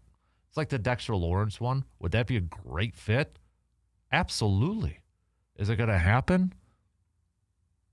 Near zero. I never want to say never, but near zero. Because, one, he is already under a big-size contract, but the reason why there's issues is because he wants a bigger deal. And I just don't see Green Bay doing that. If they didn't have Micah Parsons, okay, maybe. But I don't see that happening either. Would I be upset if they somehow later today, next week, whatever the case may be, and they say, all right, it's being reported, it's official, Packers traded for Dexter Lawrence or whoever, would I be mad? Heck no, because I want to win now, and I think the window is right now, and I get it. That's where a lot of fans want to be, focusing on the now and not necessarily, in 2 years, 3 years, 4 years, or anything like that. I get it. I'd be excited too, but I don't think that's that's in the cards. I don't think that's going to be a reasonable option for Green Bay at this point in time. If anything, I wouldn't be surprised if Green Bay trades back. Like from 52, trades back, maybe a few spots, a little bit later on in the second round, and accumulates more picks. I wouldn't be surprised if that's in play. Or maybe trades back in the third round to add a couple more picks. I mean, Goody's already kind of loading up for next year and such. So, but for this year, yeah, it wouldn't surprise me. A lot of it is just, it's going to depend on how the board falls. We can't predict it at this. Try to predict trades and past first round is kind of a joke, because it's going to be so dependent on how the board falls, especially if there's players that teams thought were going to be first-round picks and they ended up not being first-round picks, where they're just going to – the last couple of years, we have seen a flurry of trades to open up the second round because players got pushed out of the first round that maybe teams thought weren't going to be there, and now they have an opportunity to go get those players. But Green Bay is a little bit further back in the second round. I don't even know if they have the capital to move up for that. But, yeah. That's why I like day two. I love rounds 2 and 3 because you look at Green Bay's picks over the years. Let me just kind of bring it up. Packers draft history here. All right. And this is a part of the reason why I get excited for these rounds. So last year we had Anthony Belton and Savion Williams as day 2 picks. Anthony Belton ended up being a starter on the offensive line and such. And Savion Williams I think is still kind of a big unknown. But you look at 2024, Edrin Cooper, Javon Bullard, key figures within this defense, early contributors in their rookie years. Marshawn Lloyd, big unknown at this point. And Tyron Hopper, which we don't know really anything about him yet either. And Evan Williams actually was a 4th-round pick. Year before that, Luke Musgrave, Jaden Reed, Tucker Kraft, Christian Watson, Sean Ryan in 2022. Amari Rodgers one didn't work out. Royce Newman didn't really work out either in 2021. But, it's like in 19, it was Elton Jenkins was in there. It feels like Green Bay always, maybe for the last few years and such, round 1 picks have been high ceiling, maybe not yet to their potential, to their peak, but their ceiling is incredibly high.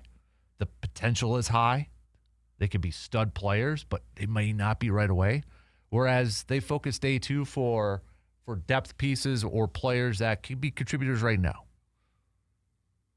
They may not end up being the most talented players in the league, but maybe there's a little bit of room for that. But right now, they could go out there and play. They may not have the highest of ceilings like their first-round picks or the highest of potentials, but you can go out there and be contributors right away. It's kind of why I like day 2. And I like the flurry of round 2 for teams moving up and trying to get some guys that may have fallen out of the first round. I think there's really good players. And I think that's where scouts and GMs really can kind of showcase their skills and showcase their talents. Finding those guys in that second and third round. And I would even throw the beginning rounds of round 4 and such. Or beginning of day 3 in rounds 4 and 5. Next week, we're really going to hit into draft, and I'm really going to want to get your participation. So start to think about mock picks, mock drafts. I know we don't have a first rounder, but hit me up with an email at mancavepodmail@gmail.com if you've got any players you would like to see your favorite team. I don't care if you're a Packers fan. I don't care if you're a Vikings fan. I don't care if you're a Bears fan, Cowboys, Eagles, Bengals, Browns, Seahawks, whatever the case may be. First round, second round, full 7 round, whatever you want. Who's the player that you would like to see your team go out there and draft, and I will include it on an upcoming episode of the podcast. But you got to email it to me at the podcast, mancavepodmail@gmail.com. Let's take a quick break as we approach the bottom of the hour here. We'll be right back in just a couple minutes.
Hi, Brandon's back now. Hi. So, hi. Hello. Let's switch gears and talk a little hoops. So, I've got some of the odds up for you. And I want to bring this up because Bobby Portis actually said in a recent podcast here, the same one with Michelle Beadle and such, asked about the type of coach. They said a Mike Budenholzer type. But not Mike. But, yeah, he said kind of that. And essentially what he was saying was the culture, you kind of know that, like, you establish that identity. Right. You know that's the type of team that you're playing and such. And he referenced, Celtics and those. And I think that's fair. The last few years, I mean, what was the identity of the Bucks? Oh, yeah, shrugs. Yeah. So I don't think Mike will be, or Coach Bud will be coming back. You ever sell his house yet? I don't know. Pave's still in the market. He just moved back in. Right. So here are some of the odds. The top one is Taylor Jenkins, who is the former Memphis Grizzlies head coach, did spend a year under Mike Budenholzer with the Bucks, and if memory serves me right, him and Giannis were pretty close during that time. So there's that. Darvin Ham is also a top odds-on guy. You got two guys with former head coaching experience, obviously Taylor at Memphis, and then Darvin with the Lakers, with LeBron and such. Any of those two, one more than the other? Yeah, I mean, I think Darvin is one that's going to get the attention. He's a former Buck. Like, there's the connection there. Like, now the question is, do you go with someone like Ham that was on the staff that you think, okay, maybe it's more tweaks than wholesale changes? Mm-hmm.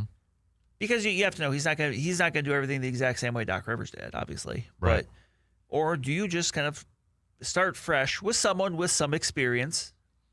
That with the team like Taylor Jenkins, I kind of maybe lean a little bit more towards Taylor Jenkins, even though I like Darvin Ham. Like, I kind of want to see a bit of a reset. That's where I'm like. at. I don't want to just continue down the same road, but just with somebody different driving. Even though if that person that's driving, in this case would be Darvin Ham, is someone I do think could do good things. I would agree. Yep.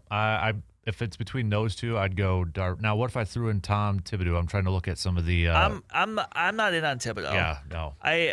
Because he's got 6-1 odds. Right, but to me, Thibodeau is the guy that works in short order. Mm-hmm. But like his style of play always seems to wear on teams. So he's not a guy that's there more than or there and successful for more than a few years. I don't think so. I don't. That's not a route I would want to go. I'm not sure why Adrian Griffin has 50-1 odds on this one, but Mike Budenholzer actually has 14-1 odds according to Bet Online. So I like the fact that that's just out there. Jeff Van Gundy's got 22-1 odds, and I know he's helping with the Clippers. And Lenny Wilkins? No. So the next up for the best odds according to Bet Online is Sam Cassell. 4-1 odds. He's with the Celtics right now. Obviously played for the Bucks, so this would be first time head coaching. But he has been an assistant for a while now. Now this name a lot of people may not know, but he's got 5-1 odds. Sean Sweeney. That name does sound familiar. Well, he is the associate head coach for the Spurs. However, he played college ball at UW Green Bay and St. Thomas. That's not why I thought it was familiar. I was thinking something else, but okay, go on. Yeah, that's where he played college ball. He played college ball for UW Green Bay for one season before transferring and graduating from St. Thomas. He began his NBA coaching career as a video coordinator with the Nets under head coaches Avery Johnson and PJ Carlissimo. So he has been in the NBA since 2011. He actually was a Bucks assistant from 2014 to 2018 as well. So I don't know if that's odds because of the Wisconsin connection, but he is also, Spurs are doing pretty good right now. Right, yeah. So another player or another assistant, kind of just looking at these, Chris Quinn, who is with the Heat, the main associate under Spoelstra, yeah. And then Nori from the Timberwolves. Okay. Probably recognize him more because he was when Finch had the broken leg. Remember that? And then he was the guy coaching on the sidelines and such from a couple years ago. So Terry Stott's down here at 25-1 too. So, but Becky Hammond's 40-1. Rajon Rondo, who is an assistant, is 33-1. Please tell me Joe Prunty's on there somewhere. Oh, he is. Actually, he was on one. Do I have it still? Oh, I don't have that one. He was, I think, listed on one of them, but not the one I have up here. Always in the mix. Yep. Of the first-timers, potential first-timers, a Cassell, a Chris Quinn, a Nori, Becky Hammond, who did interview with the Bucs a few years ago. Any of those?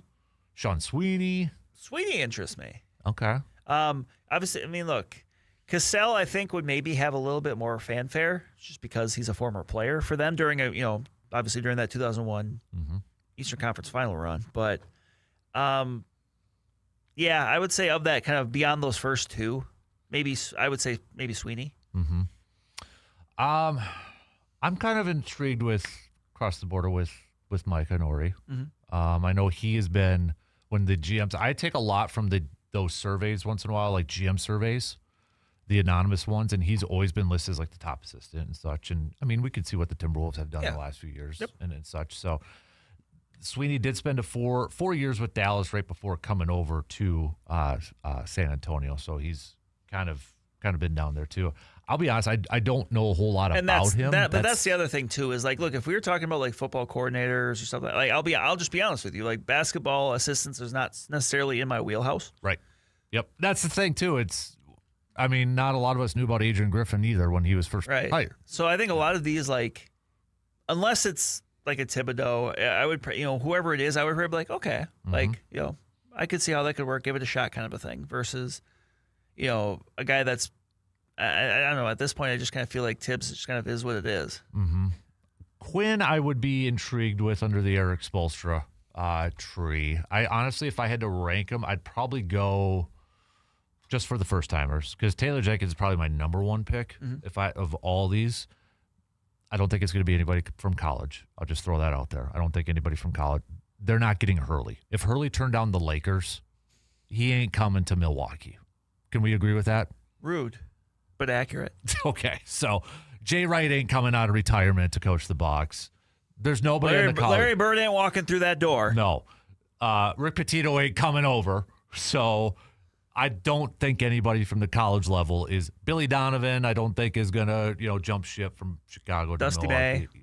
Yeah. None of that's happening. Yeah. So Taylor probably be my number one.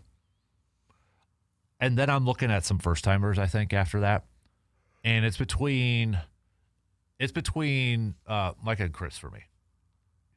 Just from, Sam Cassell, I like the fact that he's been under the Celtics, but I also think he's been with Doc because he was an assistant with the Clippers from 14 to 20 and then the 76ers from 20 to 23. Okay, yeah.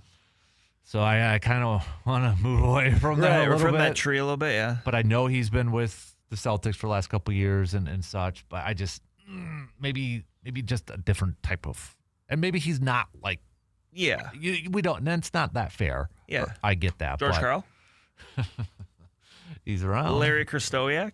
Oh, geez. Mark Jackson's still around, too. He's 40 to 1, by the way, in case you were wondering. So, but yeah, I'm intrigued with Quinn. They call him, and I know it's not fair, but like the younger Eric Spoelstra or the mini Eric Spoelstra. And I guess we could throw this in there. Is there somebody that they could trade for? Because they did trade for Jason Kidd to be their head coach. I don't know who that would be. There's got to be that coach that's like name recognition, but also team is kind of willing to move on from. Right, yeah, it's an awkward spot because if a coach is really good, why would the team move on from him? Right. And I don't think, it's not Spoelstra. No. I don't think Miami would want to trade him. Especially in the East. Right. Like Brooklyn traded Kidd to the Bucks, but he was just a kid or just a coach for 1 year. Right. And Boston traded Doc Rivers to the Clippers, and they got the first-round pick for that. But I don't know of another coach that realistically. Right. Yeah, I just don't think that's a thing. Because Mazzulla isn't going to be traded. Steve Kerr's not going to be traded. No, it's just that's. I don't think there's any one of those guys out there that the Bucks would go and trade picks for. To bring in. They don't have very many to trade. Exactly. That's the other thing. So I know it was like 2 second-rounders for Jason Kidd, I think they traded for Brooklyn. And no, I don't want Jason Kidd back. No. So, but those would probably be my top 3. Now, if you were running the show, do you incorporate Giannis into this decision? I think, and that's why I think that who they hire may kind of tell a little bit. Like, how much do they want him back? Because if you go and get somebody that he has a good relationship with, Taylor, obviously you're kind of maybe making the olive branch of like, look, we know how last year was, but so yeah. But if you've come to find out from reputable sources that maybe he wasn't included at all, well, maybe then that's your answer too. Yeah. I think if it's Darvin Ham or Taylor Jenkins, that gives us a sign because of his, again, from all accounts, he's really close to Darvin Ham too. And honestly, you go back to some of those videos of like when Darvin Ham filled in for Budenholzer or filled in for Doc and they won, to see the reaction from like Giannis and those players. I think there was even one during Adrian Griffin one or something like that where like they were just pumped and super pumped. You can kind of tell. Right, you can kind of tell, and I still remember watching the video when Adrian Griffin got his first win.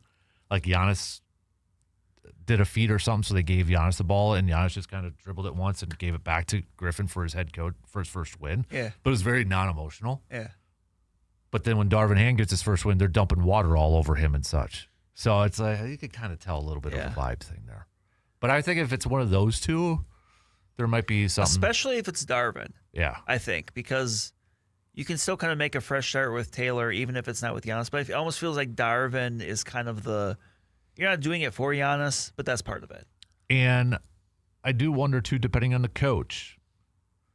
And I don't know if any of these really would have a I can choose my destination type of vibe to it. But if you're one of those coaches that you can choose your destination, do you want to go to Milwaukee if Giannis isn't there? Yeah.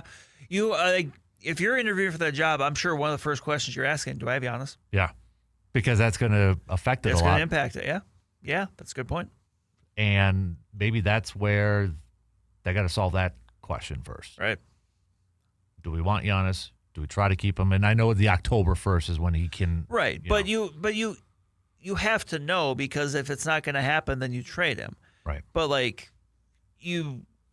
it's almost like if they don't trade him, then you feel like he's signing that extension. Yes, I would agree. Right, if he opens up the season and camp and as the a buck, season as a buck, they're not going to trade him like a month into the year. No. I almost feel like is the draft the deadline? If you want picks, yeah, because you're probably not going to want to push the picks into the next year, right? Because this is supposed to be a good draft. It is. Yeah, it's supposed to be. And they've got one lottery pick. Mm-hmm. We know it's not going to be very high. It can't be one because it would be the swap. They have to swap. But if it were to happen, if they were to trade him, you would think they would want to, so that way then maybe they could land a second lottery pick. Mm-hmm. Yeah, that's what I feel like is the draft, the deadline, and that we're going to know. And really, the draft is shortly after the finals. Oh, yeah. It's like the next week. And some teams don't have coaches in place, or it's like, I don't know if the Knicks had a coach when they had the draft last year when they finally got Mike Brown. Yeah. So it's not that big of a deal, I don't think. But right. I don't know. I do wonder if the draft, we're going to know. Yeah. Let's put it this way. This might be the most consequential draft for the Bucks in a long time for many reasons. Oh, 100%. 100%. So, all right, let's take a quick break, and then we're going to wrap up with some picks. We'll be right back in just a few minutes.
All right, let's end this program before we keep the mics on, but off the air, and we do our draft podcast. One of our, I'm going to do a couple episodes with the draft for the Man Cave podcast. So if you could be a friend, tell a friend. Man Cave podcast, Spotify, Apple, 5 stars, positive review on Apple. Also, the video version of this is going to be on YouTube, so get that YouTube subscription up there too. So I didn't tell you this, but I am going to want a Stanley Cup champion prediction from you. Okay. If you're good with that. Sure. Yeah, we're going to lead off with that right now. Oh, you're going to jump right in? Yes. Is that okay with you? No. That is not okay. All right, give me your Stanley Cup final and your winner, your champion. No. All right. Out of the West, it's tough not to take Colorado. Yeah. I mean, they've been a wagon. The East is actually where it kind of jumps in because I feel like Pick the Sabres. Come on, do it. I want to for the funds, but I can't do it. Mm-hmm. You know what? I'm going to be extremely boring. I'm going to say it's finally Carolina's year. Okay. I feel like I've said this the last 4 years. I think eventually, for like Tampa Bay, I think eventually just kind of all those extra postseasons, I think it just catches up with them eventually. Okay. And I think this is the year. Like Buffalo won the Atlantic, but I think that maybe they're a year away yet. Like otherwise, like a Montreal, Cole Caulfield. Your Penguins to come out of there. Come on, what kind of fan are you? I think they're gonna beat Philly. Okay. Which is a fun first round matchup. Yeah. The Battle of Pennsylvania. Yeah, it is. But I'm gonna take Carolina and Colorado, which is boring because they were the 2-point scoring leaders. But that's what I'm gonna go with. Well, the West, I am also going with Colorado. I'm going to shake it up, though, in the East. I'm going with the Canadians. Ooh, Cole Caulfield. Yep. So, but Colorado wins it. Why didn't you pick your Kraken? Because they're not in it. How about your Utah Mammoth? They did make it, but they're going to lose to the Golden Knights. So, it's that whole expansion luck the first year. Like, how many other leagues with expansion-type teams? First, second year get in the postseason. Kraken did it, second year. Vegas won it. Well, Vegas was able to utilize certain things with the expansion draft, so right that loopholes that are now closed. But still, it's impressive that the Mammoths got it. It is. I like it too. It is. I mean, it's not an expansion team in a sense but still, yeah. Moving to a new area, stuff like that. Like, yeah, no, that's yeah, I suppose whatever. Still, yep. Arizona should have stayed the Coyotes. Right? Phoenix Coyotes, right? Well, yeah, they were. Yeah. Right? Yes. Okay. You gave me a weird look. So, okay. Who do you have winning the Stanley Cup? Did you pick it? You just picked the final matchup. I'll just go with Colorado. Oh, you're boring. All right, I am boring as heck. NBA Finals. Who you got? And a winner. Ooh. Now, this one we could be really boring at if we wanted to. Sure could. Am I a boring person? Kind of, but. You want me to go first on this Yes, one? I do. San Antonio and Boston. I just think San Antonio is not intimidated by OKC. Look at the regular season. Everybody's going to pick OKC, and I get it, but I'm going San Antonio. And Boston, I just think, has so much confidence in what they did without Tatum for the longest time in that. Yeah, I get that. I'm going to go a different route, though. I'm going to go Detroit. Okay. Detroit basketball. And I'm going to go San Antonio. Who do you got winning? San Antonio. I'm going to go Boston winning. So, all right, let's do some Major League Baseball picks, shall we? And again, we're just picking the series. We're not going to pick individual. I could have done the NBA games in that, but that's why I figured let's just do our champions. That's fair. Such, yeah. Make it sort of simple with that. So, all right, let's start off with the Mets and the Cubs. Do I have to? Well, you kind of want the Mets, don't you? So. I go Mets. You know what? They got to win a game sometime. They're on an 8-game losing streak. What better way to end that by winning a series against the Cubs? What kind of team loses more than 6 games in a row? Couldn't be my favorite team. Nope. So let's go Mets, huh? Meet the Mets. Greet the Mets. Let's have a day. Let's have a weekend. Have a weekend, Mrs. Matt. Or Ms. Matt. That's Mrs. Matt. Is it? I think it's Miss Matt. All right. Because there's Mr. Matt. Okay. So, Like tracks and tricks from the Express. Let's go Baltimore and Cleveland. Cleveland. Atlanta and Philly. This should be a good one, too. Should. It's in Philly, if that matters. Always matters. I'm going to go Atlanta, though. I'm going Philly. Tampa Bay and Pittsburgh. Tampa Bay. Gotta, right? Tampa Bay. Are we picking with our heads or our minds right now? Or our heads or our minds? Hearts or minds right now? I'm not picking with my head. I'm picking with my mind. Let's go San Francisco, Washington. Oh, Washington. They're... You're nuts. I'm going Giants. Kansas City versus the Yankees. I'm going to go with the Yankees. Yeah, Yankees. You're crazy. Detroit and Boston. This one actually might be kind of decent, even though they're off to slower starts. But I'll go Boston.